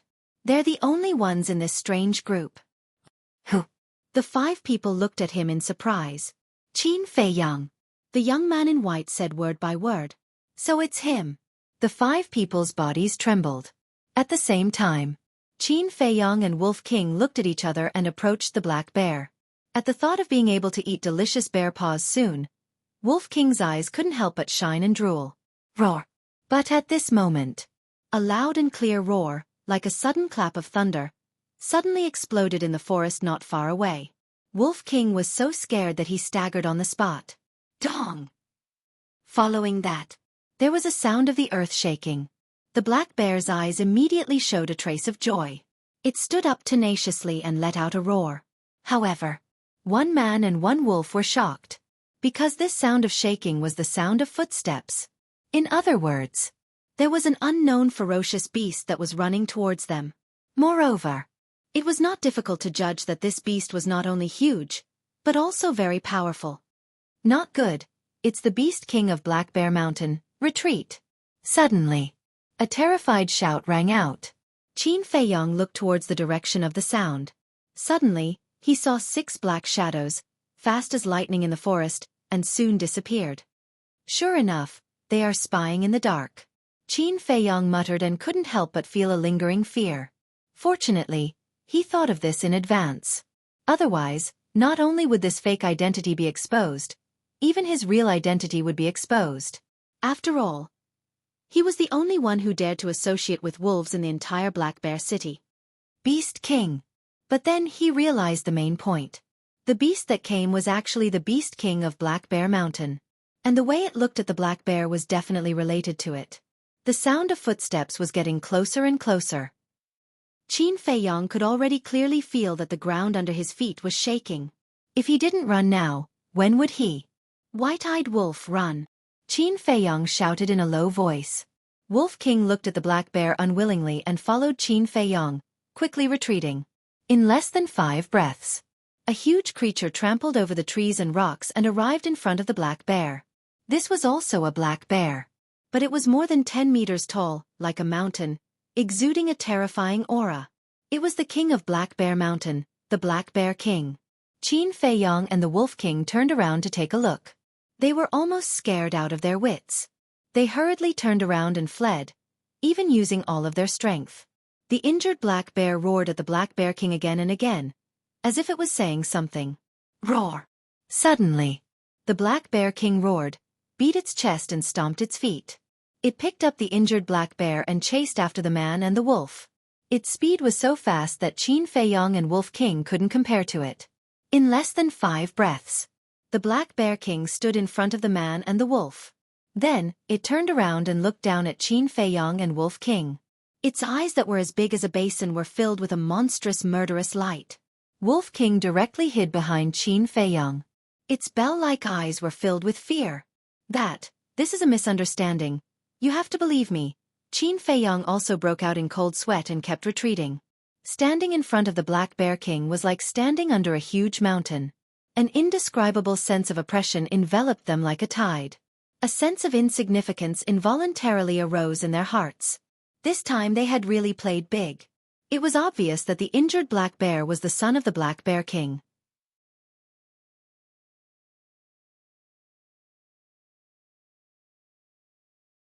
Chapter 58. Facing this giant, Qin Feiyang and Wolf King were extremely nervous. Previous chapter. Next chapter. Boom. Suddenly, the Black Bear King's eyes exploded with ferocity as it raised its big foot and stepped on the man and the wolf. Quickly enter the castle. Wolf King was so scared that he trembled and hurriedly roared. Roar! But at this time, the black bear cub roared, looking a little anxious. Qin Feiyang was about to bring Wolf King to the castle when the Black Bear King suddenly retracted its big foot, and even its ferocious aura was restrained. What's going on? One man and one wolf looked at each other, puzzled. Sorry, this king misunderstood you. A loud and clear voice rang out in their minds. Who's talking? Qin Feiyong was surprised. The Wolf King also scanned the surroundings in surprise. It's this king. The Black Bear King waved its bare paw at them. You can talk. One man and one wolf were shocked. In the past, this king killed a human and was lucky enough to get a beast spirit pill. The Black Bear King said. Qin Feiyong suddenly realized. I'm really sorry. This king thought that you were also accomplices in hurting my child. Just now, my child told me that you saved it and told me not to hurt you. Please don't blame me. The Black Bear King apologized. Save it. Qin Feiyong and Wolf King were stunned. They had indeed killed people from the three great families, but it was not to save the black bear cub. Wasn't this black bear cub too naive? Couldn't they see that they wanted to kill it as much as the people from the three great families? The next moment, Qin Feiyong reacted and nodded. That's right, we are saving your child. Yes. Wolf King nodded repeatedly and said righteously. We are all of the same kind. Your child is in trouble. How can Brother Wolf sit by and do nothing? Qin Feiyong was stunned. Didn't he want to eat bear paws before? The speed at which he changed his attitude was really faster than flipping through a book. The Black Bear King did not suspect anything and said gratefully, You saved my child. I am unable to repay this kindness. Tell me, what do you want?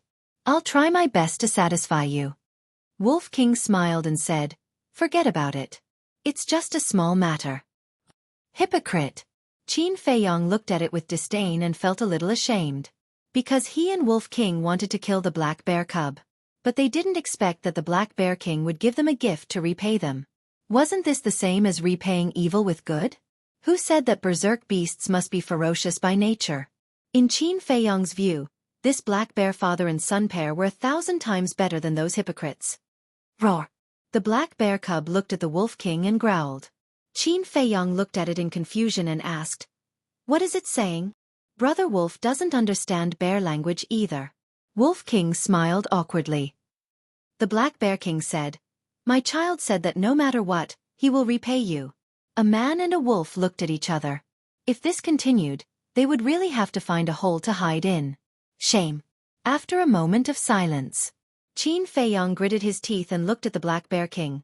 Senior, I won't be pretentious. To be honest, I entered the Black Bear Mountain to hunt. Hunt? The Black Bear King was stunned and asked, Is it the annual hunting competition of Black Bear City? Senior knows? Qin Feiyong was surprised. This king has been here for decades, of course I know. In this way, you are not actually saving this king's child, but also hunting it. In the end, the Black Bear King's eyes once again flashed with a terrifying murderous light. Qin Feiyong's pupils contracted. Originally, he wanted the Black Bear King to help him hunt a few powerful berserk beasts. This way he would be sure to win. But he never expected that the Black Bear King would know about the hunting competition. And his mind was beyond imagination. Just by hearing the word hunting, he had seen through his intentions. What should he do? It was obviously impossible to deny it now. Wolf King glanced at Qin Feiyong, his eyes flashing slightly, and hurriedly said, Black Bear King, I promise you with my personality, no with my wolf character, that little Qin Zi has no intention of hunting your child. In the eyes of humans, this king's child is the most valuable trophy. Do you think this king will believe your words? The Black Bear King glanced at the man and the wolf, full of hostility. We do not deny the value of your child. Those people in Black Bear City, it is precisely because of its value that they desperately want to hunt it. But little Qin Zi is different. Since he was a child, there has been a bear by his side. Although it is just a very ordinary bear, they grew up together and are as close as brothers. Therefore, he has always had a very special feeling for creatures like bears. Brother Wolf can tell you very responsibly that he can ruthlessly hunt any berserk beast, but he will never hunt a bear. The Wolf King made up a bunch of nonsense, but he spoke in an impassioned and touching manner, as if it was true. Really? The Black Bear King looked at him doubtfully. Of course, it is precisely because of this that Brother Wolf became friends with him. Wolf King said solemnly. What about the bear now? The Black Bear King asked. Alas! Wolf King sighed deeply and said sadly, in the winter of the year before last, it went deep into the mountains to look for food for little Xueqi. As a result, it did not come back for a few days. When little Xueqi found it, only a cold corpse was left. How did it die? The Black Bear King asked with a trace of sadness in his eyes. Apparently, he already believed it. It was bitten to death by a crane-crowned snake. At that time, little Xueqi had not yet started cultivating, but he ran to find that crane-crowned snake for revenge without hesitation.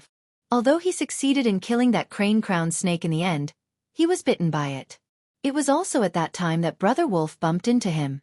Seeing that he was so affectionate and righteous, Brother Wolf saved his life. Slowly we became friends. Wolf King said, his bell-sized eyes filled with tears. Qin Feiyong stared blankly at Wolf King. This guy is too good at making things up, isn't he? His sad tone. His sad eyes. If he had not known in advance that this guy was talking nonsense, even he would have believed it. At this moment, Wolf King turned his head to look at Qin Feiyong and said, Little Xueqi, I'm sorry to have reminded you of these sad memories. As he spoke, he gave him a subtle wink. Qin Feiyong understood. He blinked his eyes and forced out 2 drops of tears, revealing a sad face. He shook his head very cooperatively and said, It's not your fault. It's my fault for not being able to protect it well. Wolf King said, Don't blame yourself. Brother Wolf believes that if it's in heaven, it also hopes that you can continue to live happily. A man and a wolf, singing the same tune, made the Black Bear King's tears come out. He looked at Qin Feiyong and blamed himself. Human, I'm sorry. I've wronged you again. I sincerely apologize to you. It's okay. You're also eager to protect your son. It's understandable. Qin Feiyong shook his head. Not only are you affectionate and righteous, but you're also open-minded. I admire you very much. How about this? I'll give you a few martial grandmaster-level ferocious beasts' corpses. I guarantee that you'll be the champion. After the Black Bear King finished speaking, he opened his mouth and spat out a Quanquan bag that flew towards Qin Feiyong. Qin Feiyong grabbed the Quanquan bag and was a little stunned. He hurriedly said, Senior, don't refuse. This is a little token of my appreciation. If you don't accept it, you're looking down on me. The Black Bear King said heroically. This. Qin Feiyong hesitated. But his heart was already blooming with joy. In the end, he took a deep breath and cupped his hands. Thank you, Senior. You're too polite. If you encounter any trouble in the future, feel free to come to Black Bear Mountain to look for me. The Black Bear King laughed. Definitely. Qin Feiyong also laughed. He did not expect to become friends with the Beast King of Black Bear Mountain by accident. No one would believe it if word got out. All right, I'll take the child to recuperate first. You guys shouldn't stay in Black Bear Mountain. The Black Bear King smiled and said meaningfully. Qin Feiyong's pupils shrank. He nodded and said, Understood. The Black Bear King carried the Black Bear cub and quickly disappeared at the end of the forest. Qin Feiyong and Wolf King both breathed a sigh of relief. That was close. I almost died. Wolf King muttered and asked suspiciously, Little Xueqi, what did it mean by the last sentence? Don't stay in Black Bear Mountain. What will happen? Do you still need to ask? The Black Bear cub almost died tragically. As its father, how could it let it go? I'm afraid that before dawn, a terrifying beast tide will occur in Black Bear Mountain. Qin Feiyong said. Wolf King turned pale with fright and said anxiously, Then what are we waiting for? Let's go. The man and the wolf immediately turned around and ran outside as if they were running for their lives. On the way, Qin Feiyong carefully checked the Quanquan bag. There were indeed the corpses of ferocious beasts inside. There were a total of 5. Although they were already dead, there was still a faint trace of ferocious power. It was not difficult to judge that they were extremely powerful when they were alive. Wolf King chuckled and said, Not only did we avoid a disaster, but we also got such a big gift. This trip was really worth it. The only regret is that we didn't get to eat the bear's paw. Little Xueqi, you were able to escape this time because of Brother Wolf's high IQ. When can you fulfill Brother Wolf's wish? There will always be a chance in the future. Qin Feiyong laughed. He definitely could not touch the black bears of Black Bear Mountain because he could not do anything ungrateful. Moreover, he did not have the ability to do so now. However, this time, he really had to thank Wolf King. If it were not for its quick thinking, he would definitely be like a turtle now, hiding in the castle and not daring to come out. Wolf King said, "Look, there are flames ahead." Qin Feiyong raised his head and looked over. Sure enough, he saw clusters of flames 100 meters away.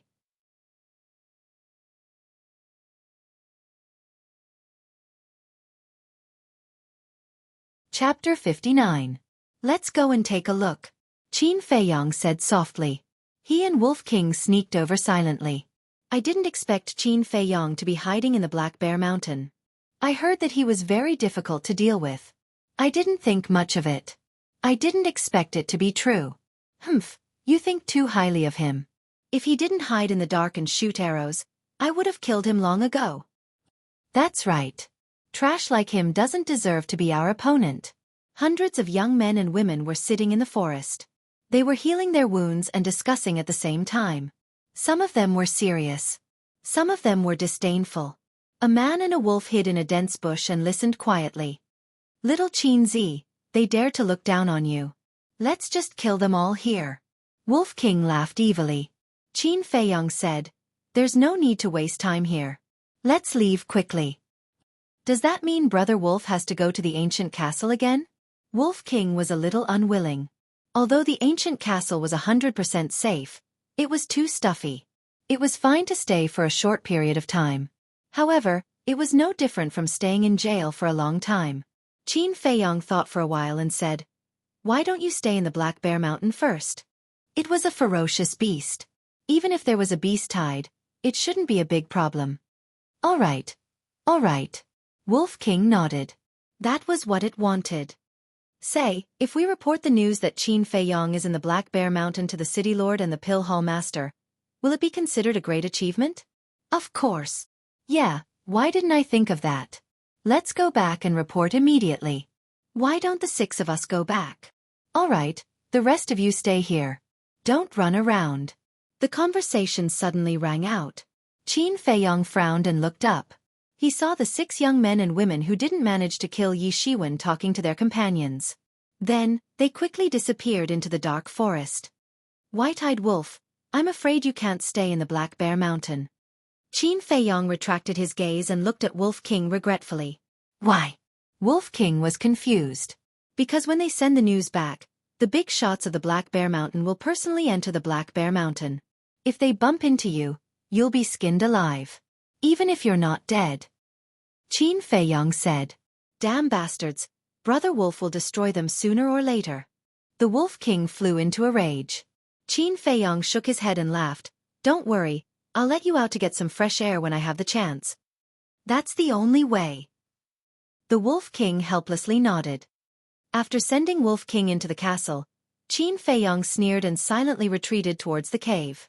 Ling Yunfei sat alone in the cave, head down, brows furrowed, as if he was thinking about something. As soon as Qin Feiyong entered the cave, he said to him, come with me. Where to? And where have you been all this time? Ling Yunfei looked at him doubtfully. I'll tell you later. Hurry up. After Qin Feiyong finished speaking, he turned and ran out of the cave. Ling Yunfei hurriedly got up and followed, but when he saw that Qin Feiyong was heading towards the outskirts of the Black Bear Mountain, he immediately frowned. After running for a while, Qin Feiyong suddenly stopped. Ling Yunfei's speed was too slow. At this rate, he would not be able to reach the Black Bear City before the 6 people. Without saying a word, he grabbed Ling Yunfei's arm and used the shifting smoke steps, running as fast as lightning in the forest. Jiang Haotian, what the hell are you doing? Where did the blood on your body come from? Ling Yunfei could not help but ask. When we get back to the Black Bear City, I'll tell you slowly. Qin Feiyong did not explain, nor did he have the time to explain. He focused on rushing. As for the fierce beasts they encountered along the way, they would hide if they could. There was basically no delay along the way. Unknowingly, the horizon began to turn white, and the sun slowly rose. Qin Feiyong took Ling Yunfei and finally ran out of the Black Bear Mountain. Look, isn't that Jiang Haotian? Yes, it's him. Didn't he go to the Black Bear Mountain? Why did he come back? The person next to him seems to be the trash of the Ling family. What's his name again? Ling Yunfei. Yes, it's him. Why is he with Zhang Haotian?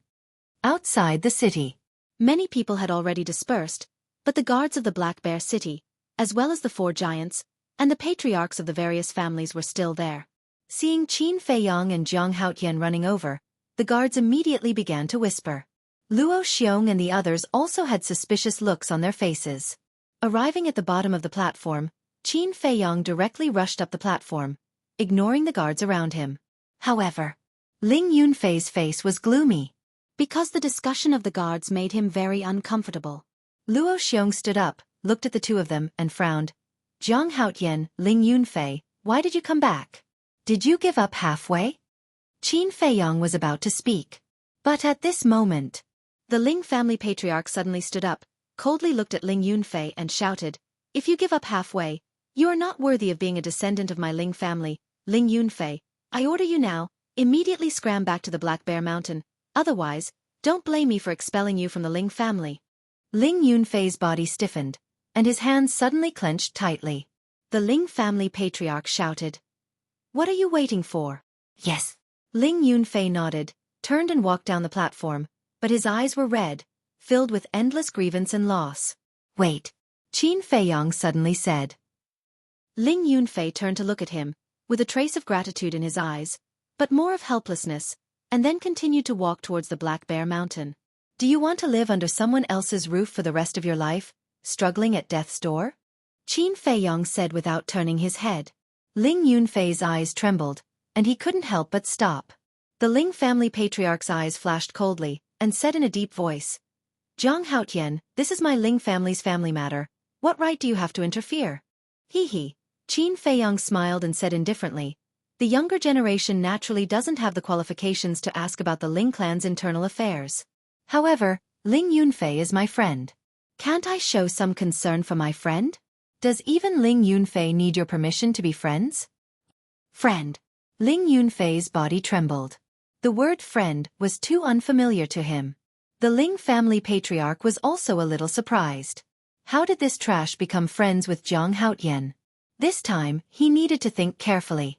After pondering for a moment, he looked at Qin Feiyang and said in a very tactful manner, "Zhang Haotian, your talent is extraordinary, and you are highly regarded by Palace Master Luo. Even Pavilion Master Pei is full of praise for you. As for Ling Yunfei, he is merely a mediocre person. I'm afraid that he does not have the fortune to be your friend." Mediocre? Qin Feiyang slightly raised the corner of his mouth and said with a faint smile, "Ling family patriarch, I don't know why you want to suppress Ling Yunfei, but I can tell you very responsibly that you will regret it in the future." The Ling family patriarch clenched his hands, and the anger in his eyes was clearly visible. Seeing this, Luo Xiong frowned. "Zhang Haotian, the Ling family patriarch is an elder, you can't be so rude." The pavilion master of the treasure pavilion also said, "Yes, as a junior, you should behave like a junior. What are you doing?" "I didn't think it through." Qin Feiyang hurriedly admitted his mistake and said, "I'm sorry, Ling family patriarch, I spoke inappropriately, I hope you can forgive me." "It's fine." The Ling family patriarch waved his hand and returned to his seat. His expression was quite unpleasant. The other patriarch's gazes were a little different. It seemed like the Pill Hall Master and the Treasure Pavilion Master really valued Zhang Haotian. Luo Xiong said, "Zhang Haotian, tell us now, why did you suddenly come back?" Everyone on the scene immediately had a trace of doubt in their eyes. Qin Feiyang said, "Seniors, Ling Yunfei and I found Qin Feiyang and the wolf in the Black Bear Mountain, so we rushed back to report to Yub." "What? Qin Feiyang? Is this true?" At that moment, everyone stood up and stared at Qin Feiyang and Luo Xiong. However, Ling Yunfei also looked at Qin Feiyang with a confused face. "It's true." Qin Feiyang nodded his head. The Ling family patriarch glanced at Qin Feiyang, then turned to Ling Yunfei and asked, "Tell me, is this true?" Ling Yunfei hesitated for a while, then nodded his head, "It's true." The city master was overjoyed and laughed. "You've made a great contribution this time. I'll reward you with a high-grade martial skill now." He then took out a bamboo scroll from his Chenkuan bag and asked the guard to bring it to Qin Feiyong. It was enough to show that he was a decisive person. "Thank you, City Master," Qin Feiyong said gratefully. He looked happy on the surface, but he was filled with disdain in his heart. High-grade martial skill? Was he trying to get rid of a beggar? However, Ling Yunfei's eyes shone brightly. He had always dreamed of having a martial skill, but he couldn't get it. Now he finally got it, and it was a high-grade martial skill. At that moment, his excitement couldn't be described with words. At the same time, the Ling family patriarch's eyes also flashed a glimmer of light. As for the Mu family patriarch, the Jiang family patriarch, and several other patriarchs of small families, they were envious. At this time, the 6 young men and women finally ran out of the Black Bear Mountain. They came to the high platform with excitement, but when they heard that Qin Feiyong actually took the credit, their faces instantly became gloomy. However, the city master saw that they had worked hard to come back and reported the news, and each of them was rewarded with 1,000 gold coins. But how can 1,000 gold coins be compared with a high-grade martial skill? The 6 people were extremely upset, but they didn't dare to vent their anger because of the presence of several giants. Next to them, the few big shots also gathered together to discuss. The martial arts hall master frowned. This man and the wolf, how could they save the Black Bear King's cub? Do they know the Black Bear King? Whether they know him or not, I'm going to the Black Bear Mountain, Luo Xiong said coldly. He couldn't help but get angry when he thought of the herbs he had painstakingly cultivated being robbed by the damn man and wolf. But he didn't know that the real culprit was laughing at the side. The city master said, "The royal family has given a death order to capture Qin Feiyong no matter what. So, I'm going to the Black Bear Mountain personally. Who else is willing to go with us?" At last, other than the Precious Treasure Pavilion Master and the Martial Arts Hall Master, everyone was prepared to go to the Black Bear Mountain to help because this was a good opportunity to curry favor with the Pill Hall and the royal family. After half an hour, the city master gathered dozens of guards. The Pill Hall and the major families also gathered many experts. Among them was the black-clothed old man who was guarding the herb field, and the Battle King expert from the Lin family of Yen City. When they were about to depart, the 6 young men and women took the initiative to lead the way. The city master and the others naturally wouldn't refuse someone to lead the way. Thus, under the lead of the 6 people, the group of people entered the Black Bear Mountain in a grandiose manner. As for Qin Feiyong, he looked like it was none of his business. You're tuning in to the Xueqi's Martial Arts Saga YouTube channel. Don't forget to subscribe and join us on this journey to catch the most captivating stories.